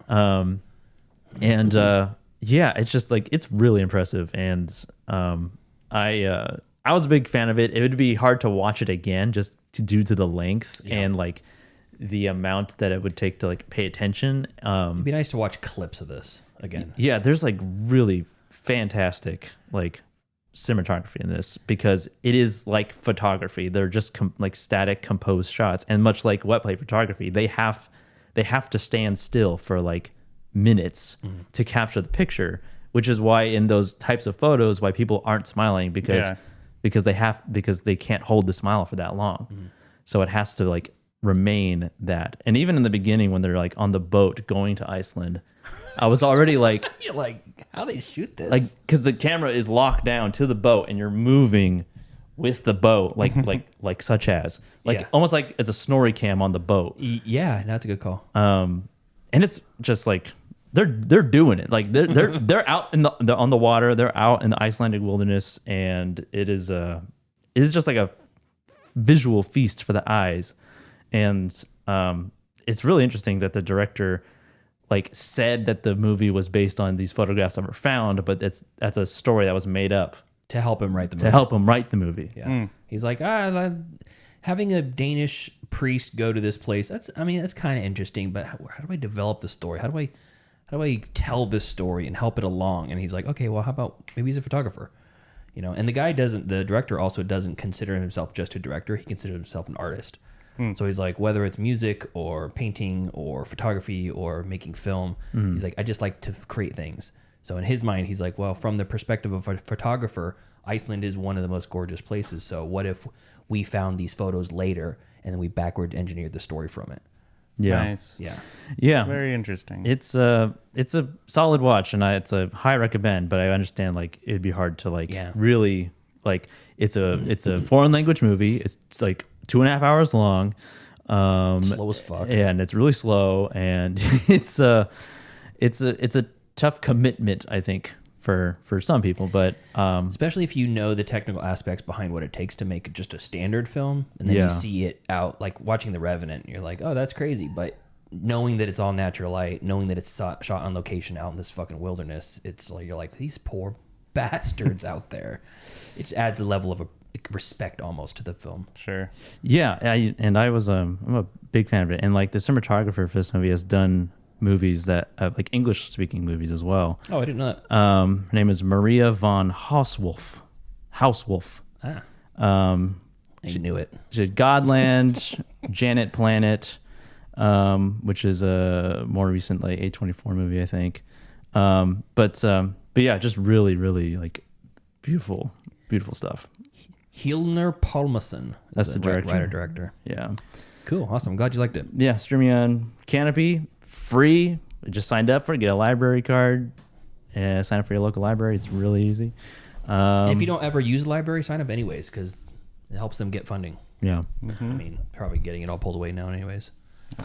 But yeah, Godland, I recommend. And I forgot to bring it back I see. along with your flashlights. Oh, got it. Okay, that's all right. Next week. Yeah. Okay, cool. So, anything else? No. All right. Well, thank you to our cool ass yard duties over on Patreon. That's Javier, Heather, Michael, and Chris. And join us also in the chat. If you don't, we had a pretty good little chat today. Some fun stuff and conversations.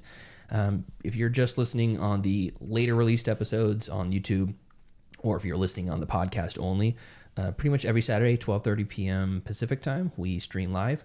This week it's a little different because we got a late recording. Joseph had some stuff to do this morning. So we're doing a night stream. I mean, for the East Coast, it's a night stream. For us, it's sundown. Yep. But yeah, so join us over on the YouTube. If you can do it live, it's a lot of fun.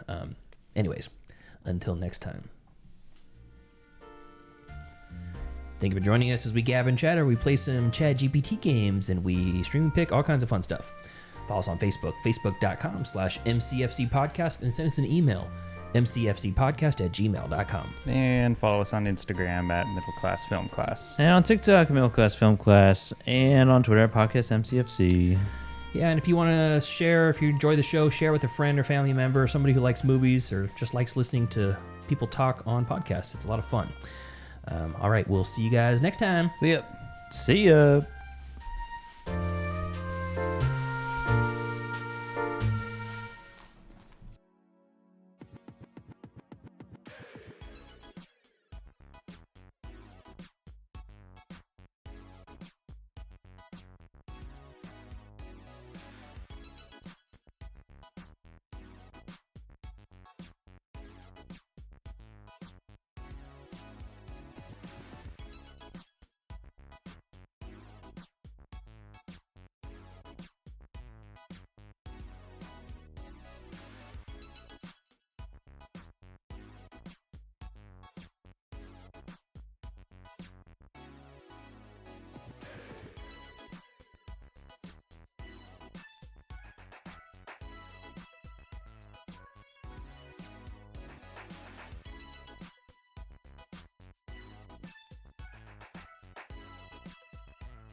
time for class. Class is in session! Roll call. Bueller? I'm gonna be late for class. Bueller? Am I hallucinating here? Just what in the hell do you think you're doing? Late for class. You are mine now. You belong to me. You should study for the test. No more complaining. No more Mr. Kim left to go to the bathroom. Nothing. There is no bathroom. Hello and welcome to another episode of Middle Class Film Class Movie Review Edition. I'm your host for today, Joseph. I'm Peter. Tyler. And Tyler. Today, for the extra week of August, we've already completed our erotic August film reviews. We're empty. And yeah, we are empty in many ways. We thought we'd do something a little more fun to round out August, and that would be reviewing the 2024 remake of The Crow. What's the first thing you liked about me? Thought that you were quite brilliantly broken. You feel like my person? Fuck does that? You feel like my person. What's the worst thing you've ever done? I saw things. I shouldn't have seen any of it. Julie! Julie! Please don't do this!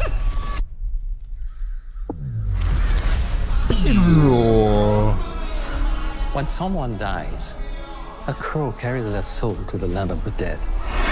But sometimes something so bad happens that the soul cannot rest. You were given the power of a god. But you're running out of time to save her.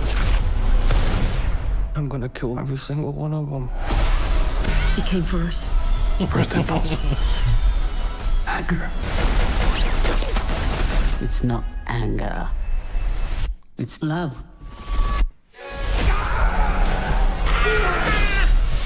You know that love promises only pain.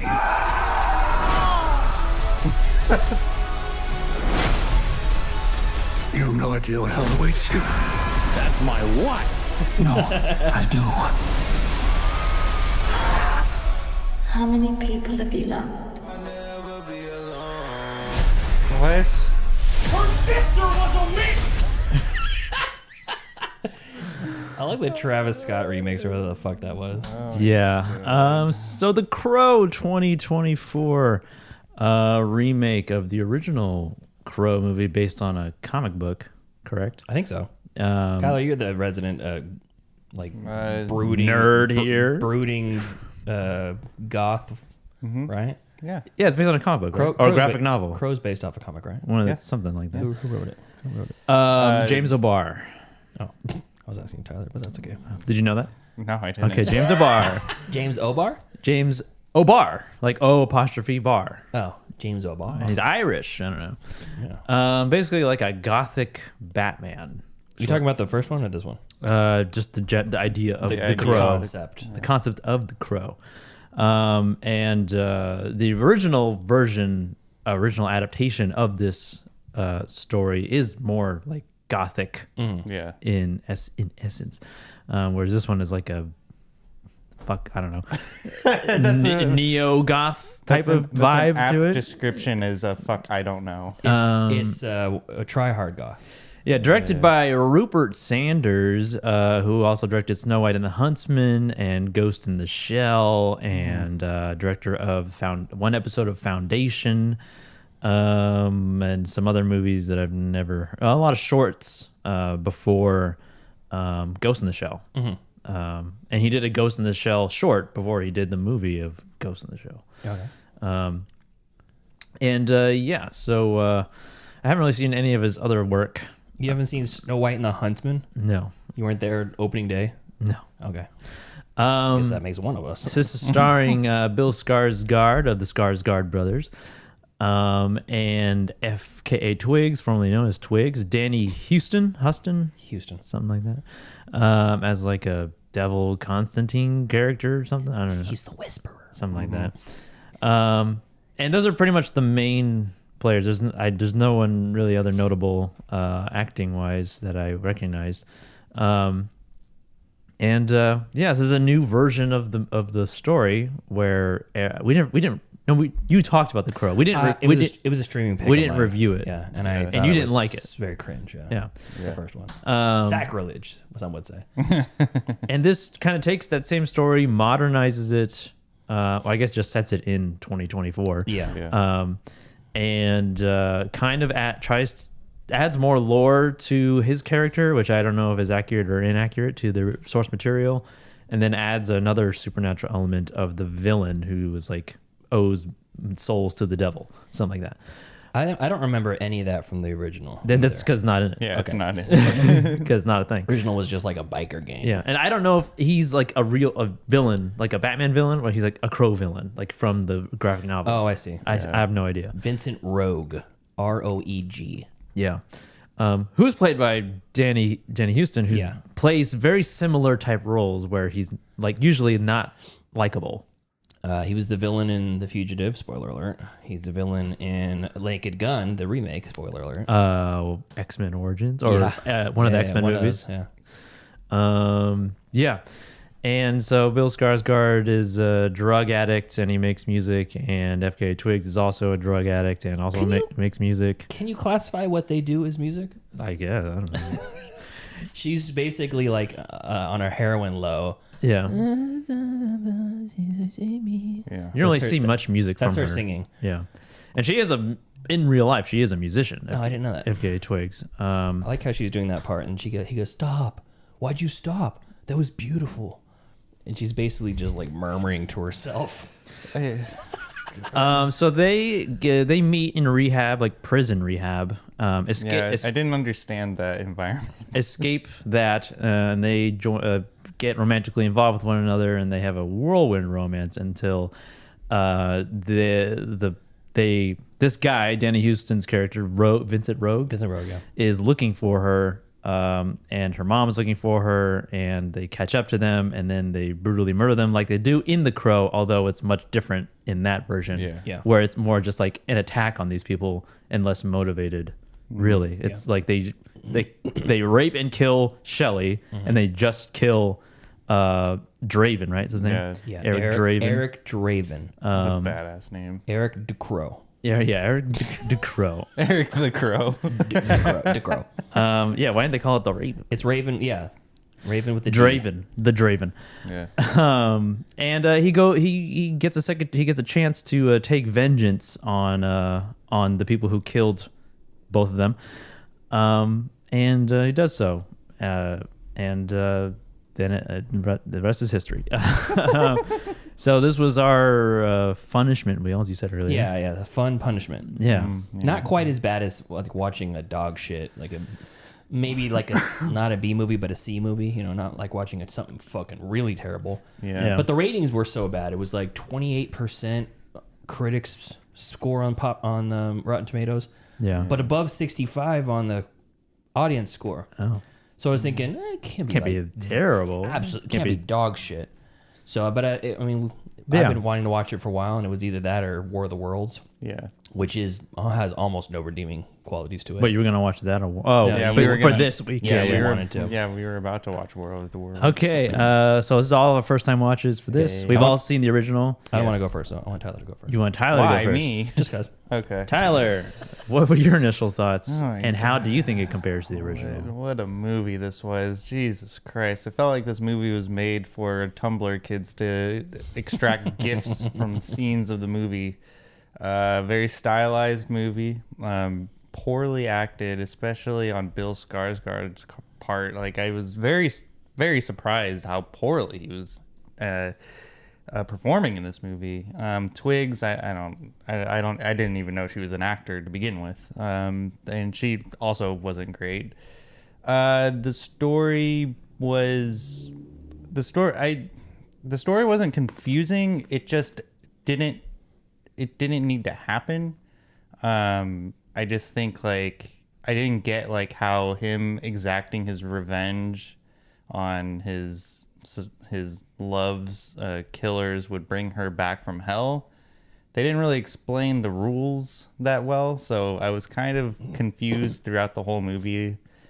Like, he gets brought back to life and he can regenerate like Wolverine. Yeah. But he still feels the pain of the injuries are being inflicted upon him. Like Wolverine. Yeah. So it's like, okay, I can abide by that. Okay. Has a single shred of doubt of what he's doing, just like any human being would after seeing his love of his life stabbing a woman to death in the neck with a knife. Yeah. Has a shred of doubt, instantly goes back to purgatory, and the guy's like, oh, well, you had a shred of doubt. It's supposed to be pure, true love.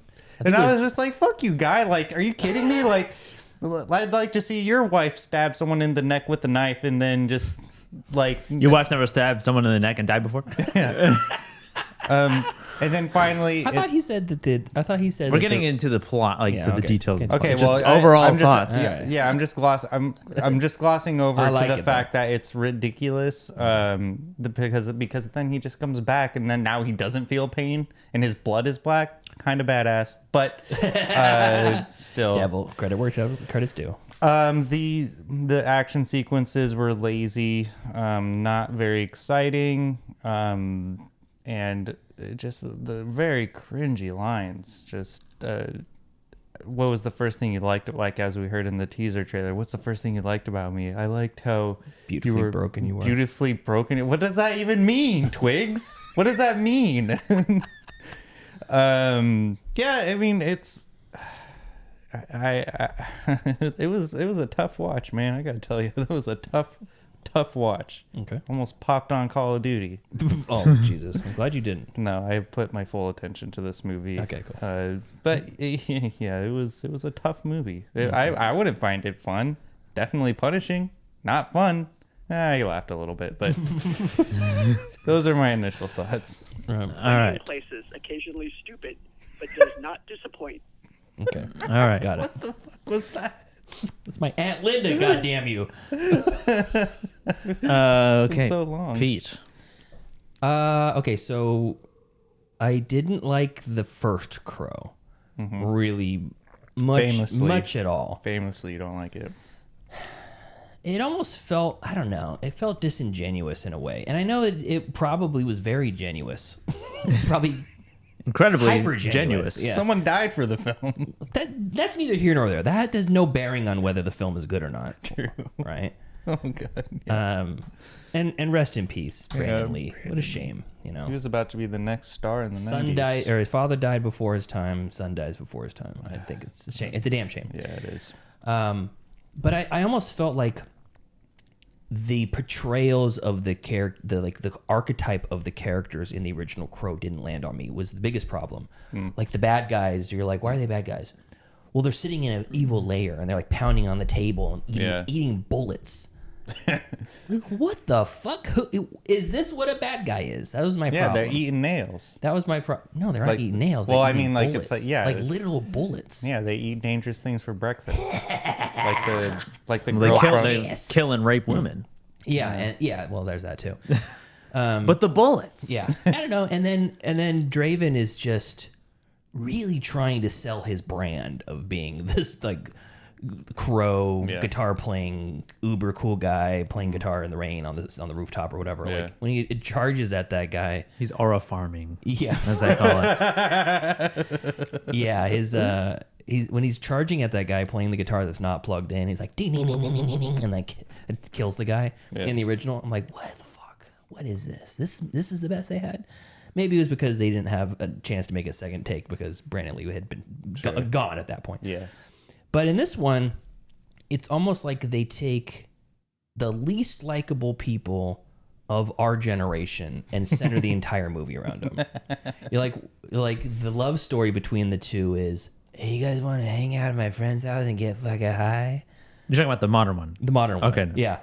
He's like, hey, nice place. Yeah, one of my friends is an art dealer or whatever, and he lets me use the place whenever I need a place to crash. Proceeds to spray champagne all over the fucking bed and like I hate that trope in take movies. drugs and stuff and just fuck everything up and then bang on the couch. Yeah, and then it's like, well, hey, let's try on my friend's clothes. Yeah, the leather jacket looks pretty good on you. If you ever die and become an immortal, like vengeful spirit, maybe you can wear it for me. It's like an $8,000 trench coat. It's that coat that Elon Musk wore when he's in that photo he once erased. Yeah. It's the same photo that the grandma's boy. Yeah, exactly. How do they see me? what is his name? JP. Yeah, JP. And then like the character arc of them becoming like in love, falling in deep in love with each other, is like, hey, let's hitch a ride with my friends in the back of a Suburban. We're gonna go camping, and guess what? We're doing a bunch more drugs there. We're gonna fuck in the woods this time. Yeah. And they're like, it just, none of it seems like I'm rooting for these lovebirds, you know? So when the one gets, and there's nothing particularly wrong about Twigs' character. What's her name? Twigs. Shelly. There's nothing particularly wrong with her, but she's just not really likable. No. And I think that the problem I have with this version is not that the characters are not well drawn. They are. I feel like I know the characters. I feel like I've seen characters like that in real life, and I don't like them. So they're more accurate to like a real character trope or archetype that I would see in real life. But it's just like people who I'm like, oh yeah, he got killed in a drug thing. Okay, yeah, that's I expect that to happen to people like that. Yeah, exactly. Yeah. And it's like, yeah, rest in peace for a human life wasted. But not wasted because they're dead, wasted because of the choices they made in life leading up to that point. So that part frustrated me. But at the same time, I was like, I get it. I get the characters. Don't necessarily want to follow them. Don't necessarily want to root for them. It's the fucking dialogue. It's the dialogue that really gave my cringe boner like full mast. I got some quotes here. Nice. Let's see here. She was hot, dude. Let's see here. I went to a quote page for here. What are you? My soul for hers. Yeah. What are you? Some kind of angel? Do I look like an angel? It's not that bad. That guy was bad too. Not that bad. Yeah. I like. Yeah. I didn't mind him too much. Let's see what else here. If you left me, I'd die. If I left you, I'd already be dead. Awesome. The joke that she tells. If I'm ever... I don't remember that. When they first meet. Oh, yeah. Yeah. If I'm ever hard to love, try to love me harder. Yeah. That's just nonsense. I was like, the joke was, what tea is hard to drink? The hardest to drink or something. Yeah, like what that. tea is reality. Reality. Yeah. Great stuff. Yeah. That's so stupid. Laugh now, cry later. It's kind of how things have been playing out for me. Well, for me, it's more like cry now, cry later. Am I right? Great. Dynamite stuff. So there's one right now I want to read. Yeah, go ahead. From Vincent Rogue. Yeah. I heard you can grow body parts now, Eric. When I'm done, parts will have to grow back you. Fuck, dude. I didn't even catch that line. That's the worst. I did not catch You might that be one wondering either. why the leather. It's because the bad guys can't see me bleed. I thought I killed you. You did. That's not bad. That line goes kind of hard. So, So anyway, so that's probably my biggest part of it. Is it's almost like I feel like half of these quotes were things you'd see on a T-shirt in a Hot Topic. Yeah. You know, like just an all black shirt with white writing on it, and then that's the anime kid who hasn't fully come into his dorkdom yet is pretending to be a goth wearing these to junior high. It's equivalent to like I was born in June. And oh yeah, those Facebook. Gemini, the fire in my heart from someone born in June. You don't want to cross my path. Yeah, I love harder and hate harder even still, or something. Yeah. So that was kind of my biggest concern. But I will say, I didn't hate this movie as much as I was expecting. I think the hatred for the movie is overblown. I think a really good soundtrack goes a long way.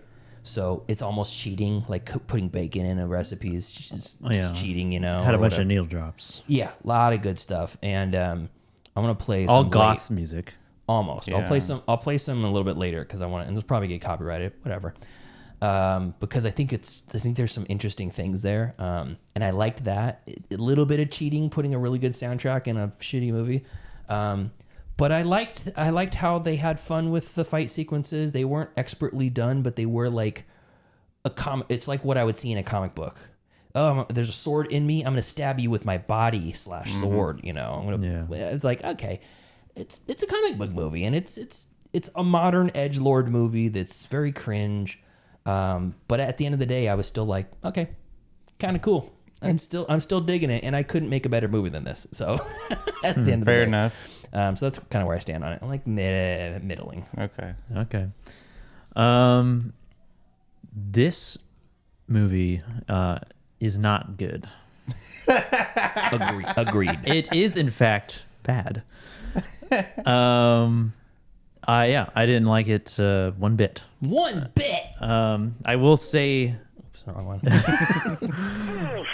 there was some good filmmaking in it, like visually.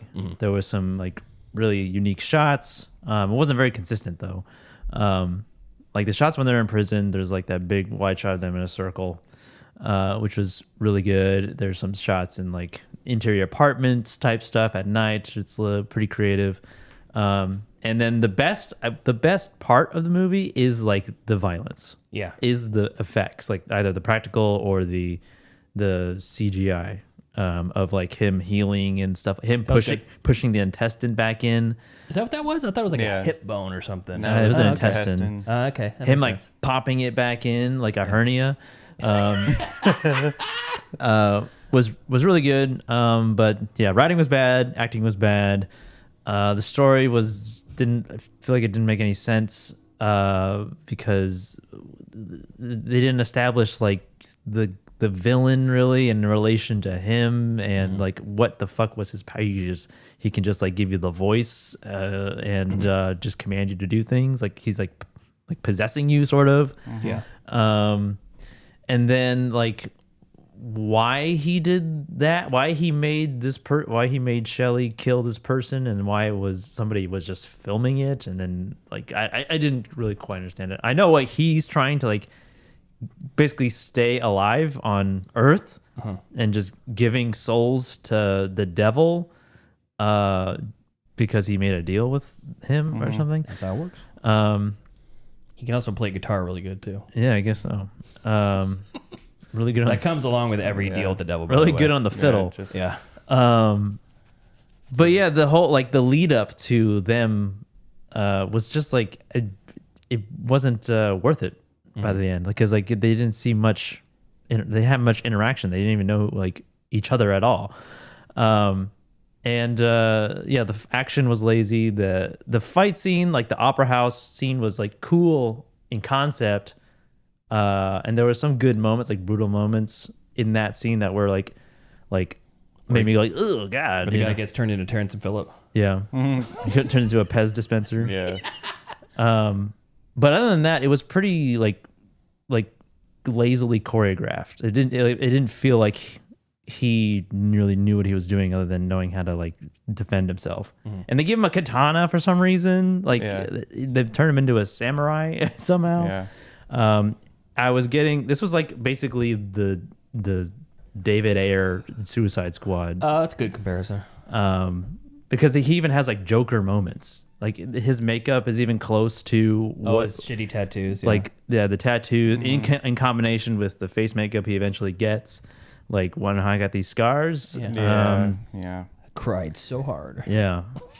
And then the end was like very unsatisfying, because in relation to the original movie, which is miles better than this movie, is it just didn't like it left me very unsatisfied, because in the original version she is killed and she is dead the whole time. There's no like I need to get her back. Yeah, I'm gonna sacrifice myself to get her back. It's more just a revenge movie. Yeah. And that's it. In the end, he just kind of continues to live on. Or does he live on? Yeah, because there's like 5 sequels.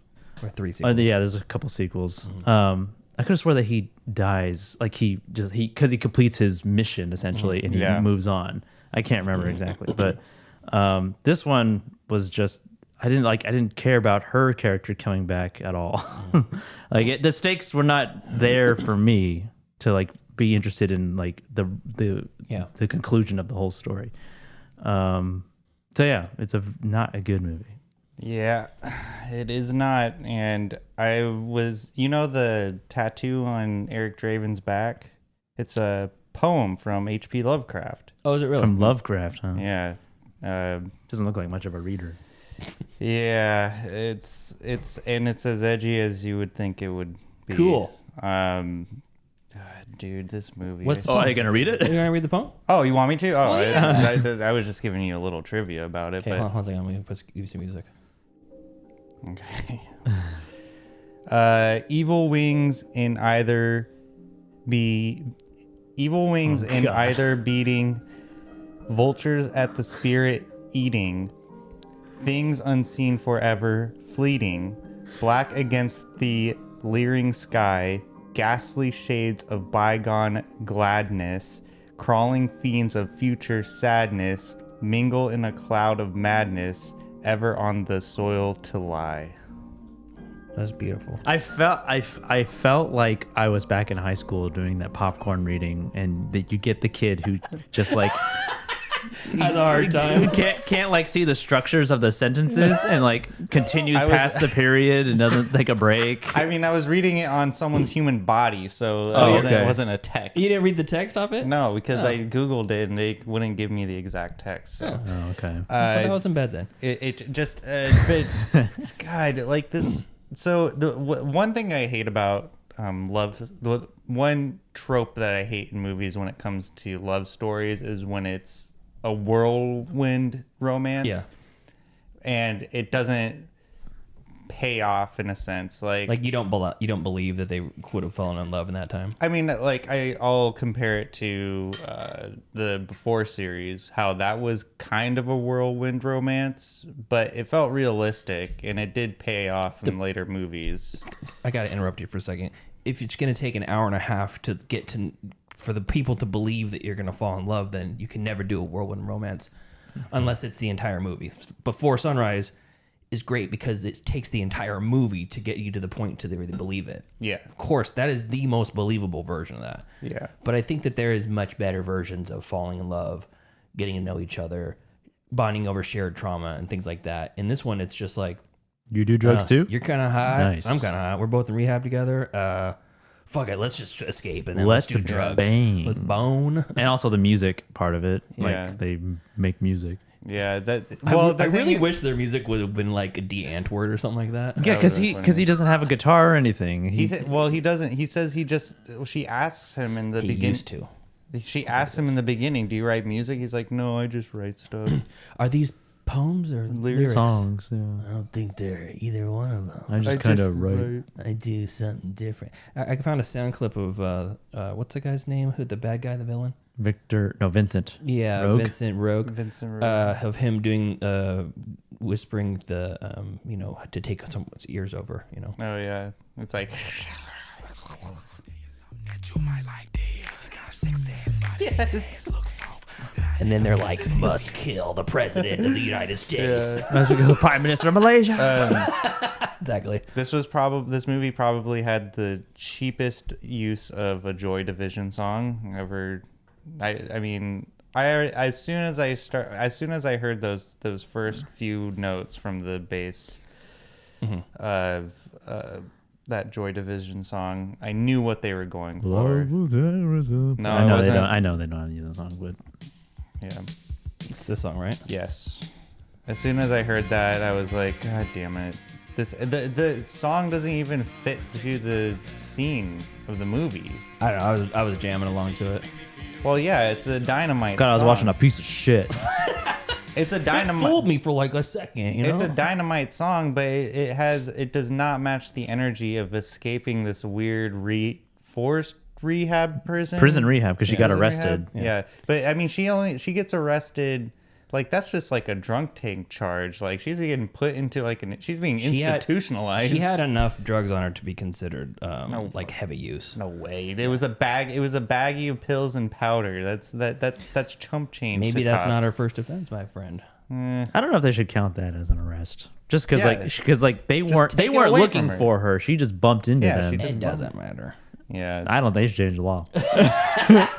If you get accidentally caught, you get to go free. Yeah. If the teacher's late, you get one warning. Yeah. Well, I mean, it's like the cops who they would catch you smoking weed, and then they would just say, "All right, give her the weed," and they dump it on the ground, and then they piss would on it, and then they would smash your pipes, and then they're like, "Get out of here! Give me the weed." I prefer that actually to arresting them. Yeah. One song that stuck with me that I thought was cool. I want to know if you guys thought anything about this. I'm going to play this. This is called "M.E." by Gary Newman. Oh yeah. I did like when this came out.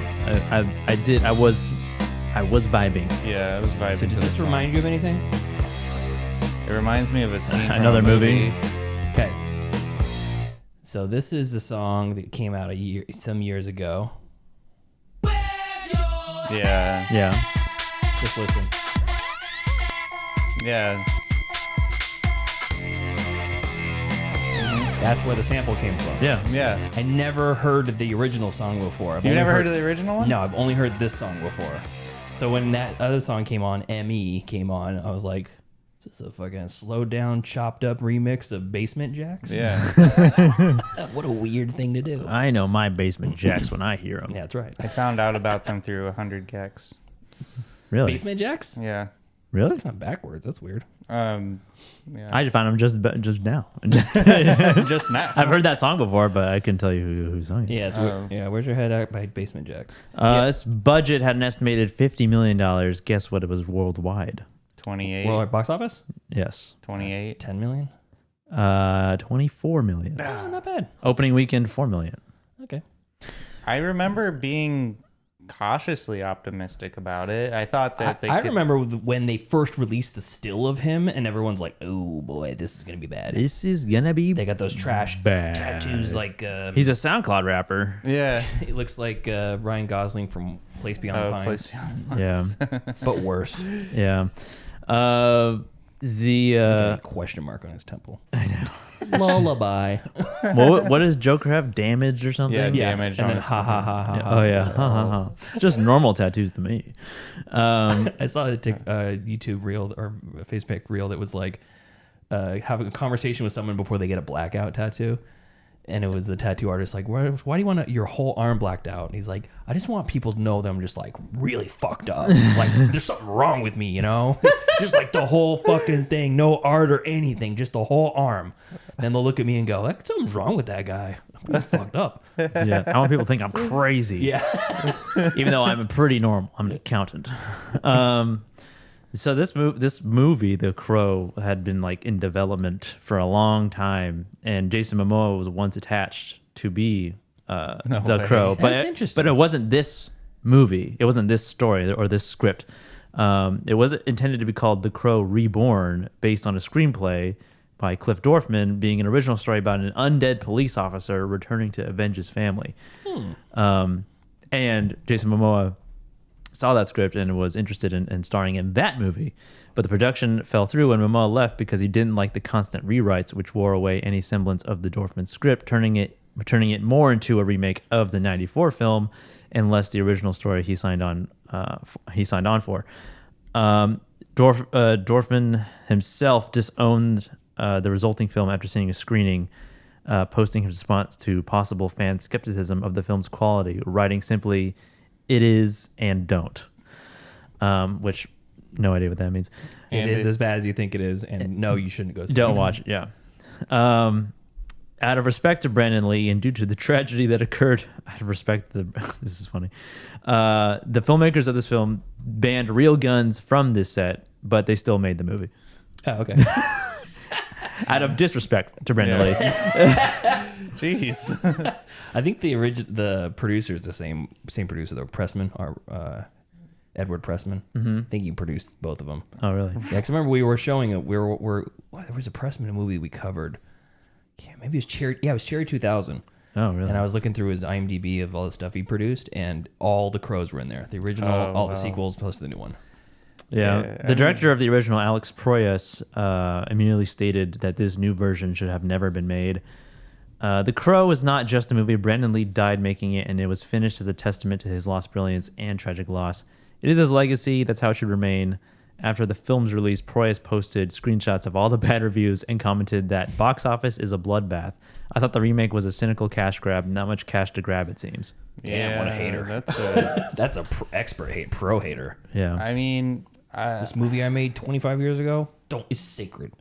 I mean, the story. Pressman died, by the way, in 2023 while this film was in post-production. Oh, good thing he didn't have to see it. And on my birthday, too. Yeah.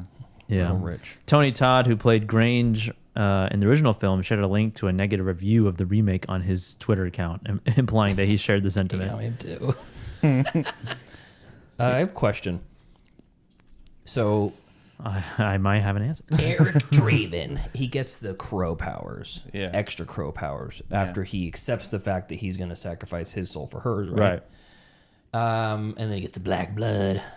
Cool. Pretty cool. Yeah. And then he comes back and he can't feel anything, I guess. Or maybe he does. He just can handle it. That's a experience level I higher mean, now. I don't know. But so the question though is, he gets to the end and you see that it like snaps to reality and she's being resuscitated by the ambulance, right? I know where you're going with this. Okay, so did any of it happen? Yes, exactly what I had. The question I had. And I think to the credit of the filmmakers, the fact that his tattoo was filled in completely means that it did happen. Right. Because he basically also dick move copies her tattoo. I know. Onto his without asking. Well, how is it a dick move? She was in the same room. But you should have at least asked. Why? I would have been hated than that tattoo artist. Like, have the fucking You the see- couple in line behind you at Disneyland is You see him get up and at some point like, I give up. So you question whether or not it was because it goes back in time essentially. Yeah, at some point it says laugh now, cry later, right? But when he never finishes it, it just it says damage. No, it says it says cry now, cry later. And it doesn't finish the later. Like I didn't notice that. And then so at that point it's done, and that's when you see her getting the tattoo chair. She's basically dry humping him, and the artist is like, I'm fucking done. So he never gets to finish it. At some point he finishes it. You see it on his hand, it's finished. So you assume it happened later. But that basically shows that there was a time when it was halfway done before they were killed at the same time, right? So I'm assuming it did all happen, but it's almost like a mind melt. Like everybody forgets what happened and it's alternate reality. Yeah, Which is just as bad as only not he happening. knows, and he died with it, or maybe she knows too. Well, she Yeah. died because Plus the Grim Reaper or whatever, Kronos. Yeah. He's the ambulance man. He's the paramedic. Yeah. Technical term, ambulance man. Ambulance man. I just don't understand, like, out of the way, I'm an ambulance man. Like, why? So he says, "My soul for hers." It's like, why can't they have both? Like, why does there need to be a sacrifice? Hey, like, that's how the devil works. That's how it works. So you gotta there's a I mean, transaction. Life's not fair, and death is less fair. Dude, What would you write that into the crow too? I wish I could have like a conversation with all these otherworldly entities, because I'm sick and tired of their damn rules. Like, it's not fair. They should get everything they want. Everybody's happy at the end. Yeah, I mean, it transcends to the real world too. Like, like if I could get into a room with Jeff Bezos, like I'd verbally bitch slap the man. Well, wouldn't we all like to do that? Yeah, but anyways, Put a plunger on his bald head. Drag him around. Yeah, that would be fun. Yes, I was pay like, my debt, bitch. that's exactly what I thought too when she was being resuscitated. I'm like, so this happened in like less than an hour. All of this stuff. Yeah. She's like, how long was she dead? She couldn't have been dead that long. And who called 911? Yeah. Maybe, I don't know. Maybe some of the neighbors. Yeah. Also, that woman Who called 911? that white woman who was leading the thing, who I thought was Bryce Dallas Howard for a second. No, it's Dollar General Tilda Swinton. Yeah. What was her role in the whole thing? Like, what she seemed. She's the Ghislaine Maxwell of it all. Oh yeah, okay. And he's the Epstein. Yeah, he kind of looks like Epstein. I think he had like has a curse on her or whatever. I think he has an affinity for virtuosos. So, like, because he says at one point in the, like, when they were like at a gala or something, he's like talking to the pianist, and he's like, The pianist.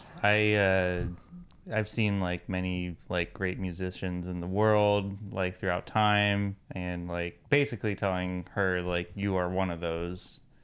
And and he wanted to take her over, so he's like, "Hey, how you doing, love mama? Let me whisper in your ear." Yeah, maybe he whispered in her ear off screen to be like a master piano player. Because if he has that power, then he could do a lot like of good. Instead of doing Why isn't he just a good guy? I Why? wish he was a good guy. like he Could could donate to the charities and he could have stuff. been whispering into world leaders' ears, causing world peace. Like, I mean, But no, he fucking doesn't. what the hell? The devil's. What the hell's the like? He's like Because he owes the devil. Yeah, but what is the He's devil, like what the, he's like Frank from Hellraiser. what is the devil gonna do though? Like, is he really gonna? Devil's just kind of he's a little mischievous guy. Yeah. He doesn't even. He's like a dog chasing a car. And this is a great thing about this movie too, is like he keeps saying like, oh, like where she's at, she's not having a good time essentially, like she's in hell. But then like once we see double hockey sticks. once we see her once we get a look at her in purgatory, she's just floating down a pond. That sounds terrible. That's not hell. She looked asleep. Like, I mean, You don't know the inner turmoil in her brain. We don't know what she's saying. That's I know, true. all that stuff That's took place in an hour. Imagine how her mind's running. Yeah, I don't know. There's So have you seen that Black Mirror episode where they can like put you in this infinite vacuum of space where you essentially have you seen Black Mirror? I've seen 3 episodes. Okay, so at one point they like take your consciousness and put it into this computer program that's almost like an Alexa, and you're like the assistant for the family, and they're asking you something, but it's actually your consciousness in there, and the person that goes in there is resistant to it, and John Hamm's character is just like, all right, I'm going to put you on a timeout for about 100 years, and he turns a knob, and basically she's in this place for eternity for like 100 years. Yeah. And but for him, it's just a snap of a finger. Right. And when she comes to, she's like, please don't ever do that again. I'll do anything you want. I'll do anything you want. I think it's like that. That would be. She's down there in the pond, basically for like running through 1,000 lifetimes in her head in this dark It's like cavern. with Gandalf when he dies and kills Balrog. It's like Much better analogy. Every day or every something was like a lifetime of the earth. Yeah. So okay. she's suffering a lifetime of pain. Okay, that makes sense now. Yeah. Which they failed to convey in this movie. Everyone thought you were dead. Everyone was right. So you're upset. You're upset that the bad guy wasn't a good guy. I don't think I wouldn't use that characterization. I wasn't upset. But you were just saying like, why did he could be doing good for the world? Yeah, he could be bringing world peace. Yeah, that's exactly. He could be doing good for the world. He could be a world champion, like Rubik's Cube master or something. Can he whisper to himself though? Like if he had like one of those like you know like the can with the string on attached, and he just does this. Does it apply to? And he's just like, oh. What the fuck? Are you okay? Because that's what they did. That's what they did. He owed the devil. I know. Otherwise, he would be sent to hell. Okay, I have a question. Philosophical question. Another one. Philosophical. Okay. Ah, with the questions. Yes. So curious. The Kronos guy says the enemy of love is not hate, but doubt. Oh yeah. Yeah. Discuss. What's the question? Is the enemy of love? Yeah, agree or disagree. Or doubt. Like if you started doubting your love, Yes. that's the enemy. I mean, If you start hating the person, it's like a poison seed, right? It just grows and grows. Yeah. It's like that Inception thing. It's like a germ of an idea. I don't know. I mean, I think everyone has doubts. I think if you hate somebody, that's kind of the nail in the coffin. Yeah, I would say hate is probably the ultimate enemy to love because it's the polar opposite. It's kind of. I think doubt is definitely I wouldn't say it's a terminal sort of. It's a death sentence. It can be. It could be, but like I think. If you were to, I feel like when you see these toxic relationships where people, they're like, you're not allowed to go out of town because I don't trust you. So why the fuck are you even with the person then? At that point, do you not trust them? Because there's doubt in there. Yeah. I can see that side of the point. I also think it's strange when men are like, no, don't wear that dress out because people are gonna look at you. It's like, don't you like want people to like feel like you're, yeah, look what I got. She's coming home to me at night. Yeah, well, I don't like to parade my partners around. Hey, she's doing the parading. I'm just making sure she doesn't feel like withheld from the ability to do that. I really don't give a shit what my partner wears. That's what I'm saying. Like, just like if you feel, I would just be like, if you feel comfortable in that, then that's on you. But I'm going to wear my Vampirella shirt, so everybody knows, and you're gonna be okay with that. So I'm assuming that Angela is not a huge fan of your Vampirella shirt. No, she loves it. Oh, okay. Okay, she wants you to leave it on. Actually, what's worse? That like you can't wear that out, or you have to wear that. I was just gonna say, The inverse. yeah, that's almost like I want you to wear a string bikini out. That's like Kanye with his new wife. Oh yeah, well they Married divorced, him? I think. Whatever, I don't fucking know. He's like, oh, we're going out. Here, put this on. It's a piece of dental floss. It's a piece of cheesecloth from the kitchen. Babe. Yeah. Again, I'm cold. Again. I have poor circulation. Yay. Any other questions you have? You're very inquisitive, aren't you? I'm a mischievous little He's curious. goblin. He's curious like a cat. That's why we call him Whiskers. Yeah, that's right. You have any questions? No, I just like to comment and pontificate on my point that I said earlier that I feel like this movie was made to be gifts. Like, because there's a lot of scenes for like quotes. Well, not even quotes, but for like certain scenes. Like, I liked a lot of the visuals of it too. I thought it was good. Visually, like, it was definitely something I could see myself putting on Tumblr back in middle school. Especially with the the crow makeup. I thought that looked pretty cool. I thought that looked cool, but I'm gay. I just wish that the cringe tattoos were less cringe. Mm-hmm. And also, to your point in your initial thoughts, Tyler, you were saying that Skarsgård was acting poorly. Yeah. I don't think he was acting poorly. I think that was a weird character choice, like his voice. It's also then that bad directing. More bad directing than acting. And bad writing. Because it's like, get away from her. Yeah. Leave her alone. And you're like, that's a great point. Hey, mister. I know. I mean, you look She's at the love of my life. She's spoken for.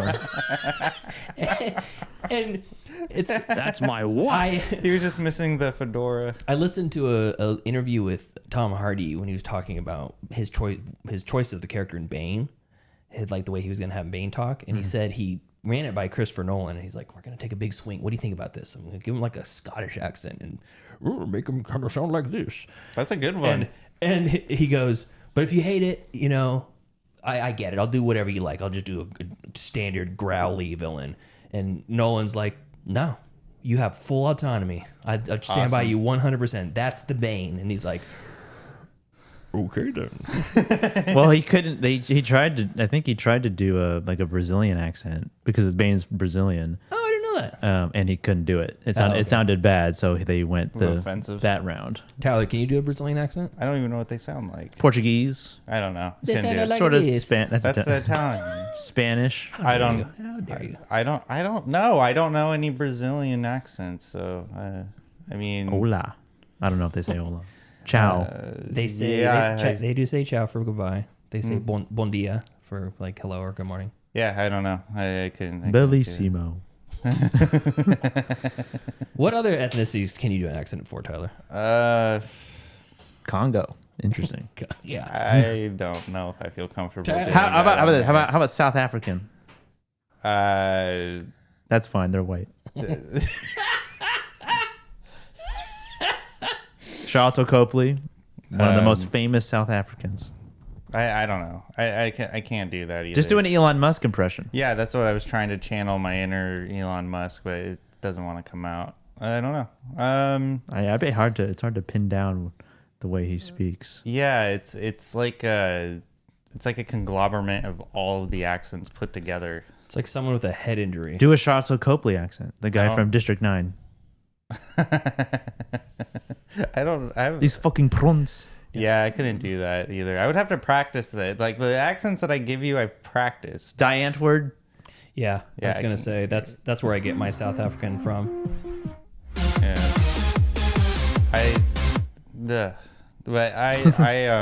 Yeah, all that. Gross. Gross.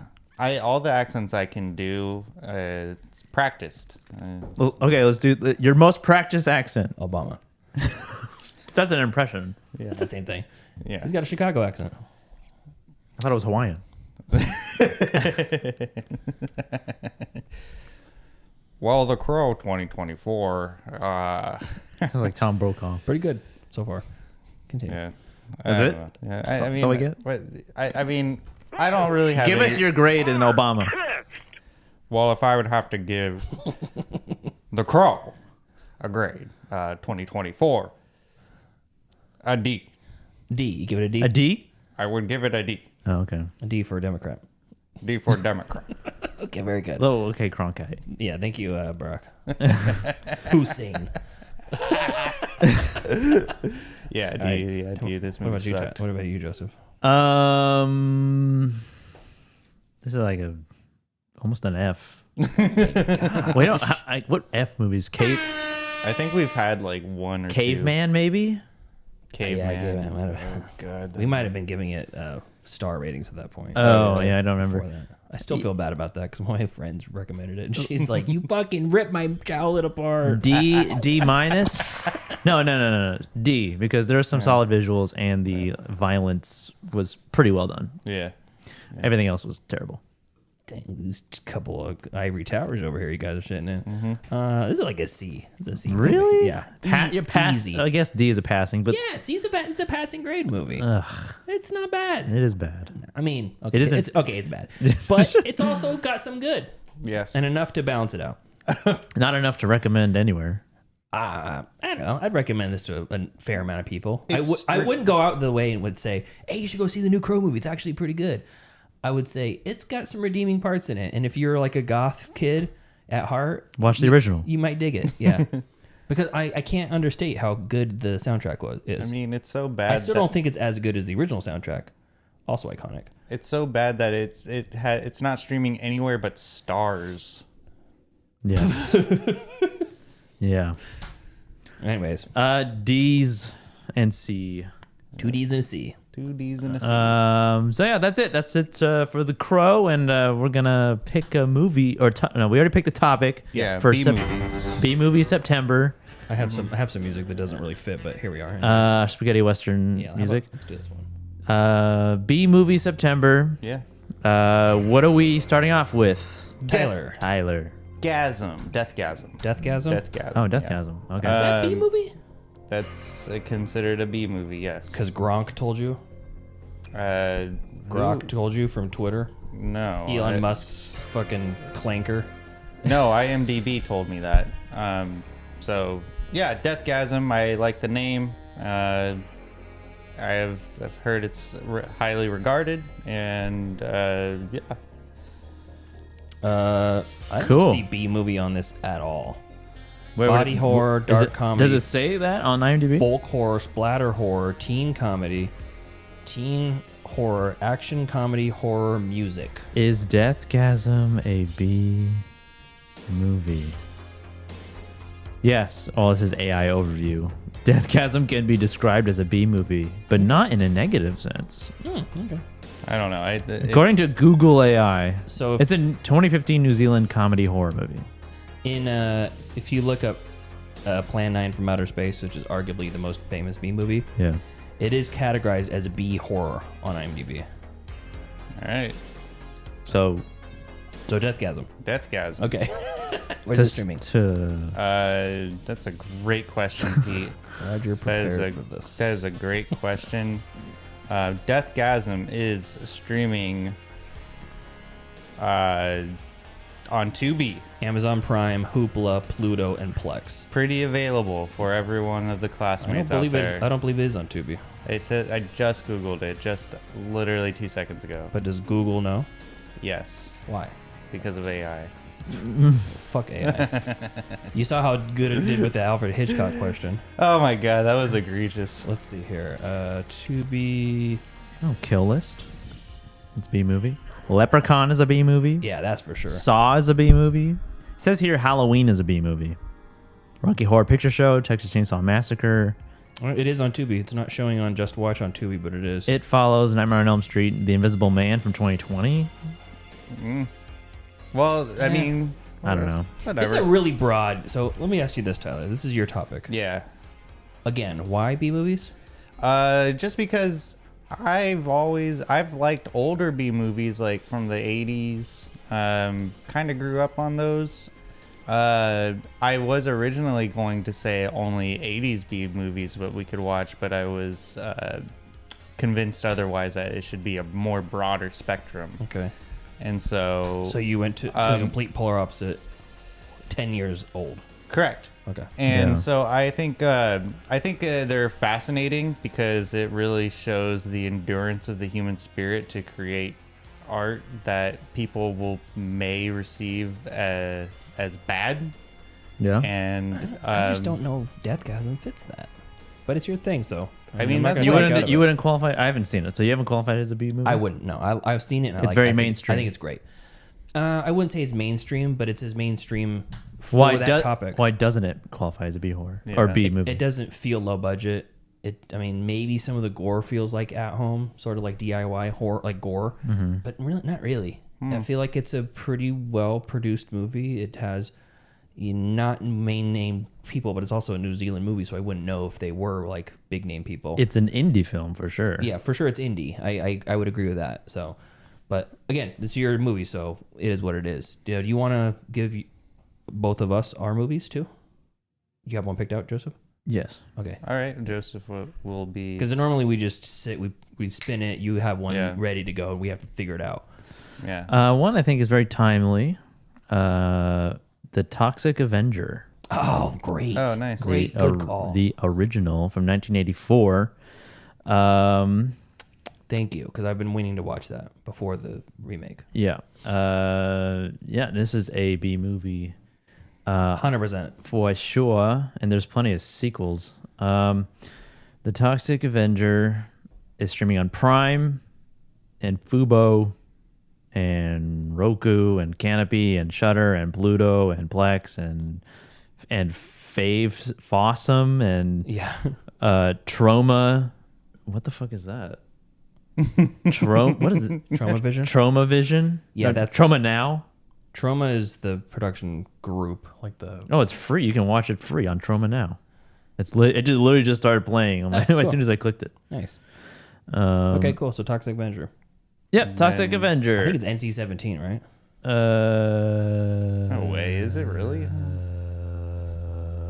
haven't seen this movie since I was a teenager. It's rated R according to Just Watch. Oh, okay. But yeah, because of the remake is just released, I thought it was timely. Cool. All right, and for my pick, I'm gonna go with a little movie that is very low budget and came out of nowhere from my first-time filmmaker and a first-time set of movie maker friends called Deadly Spawn.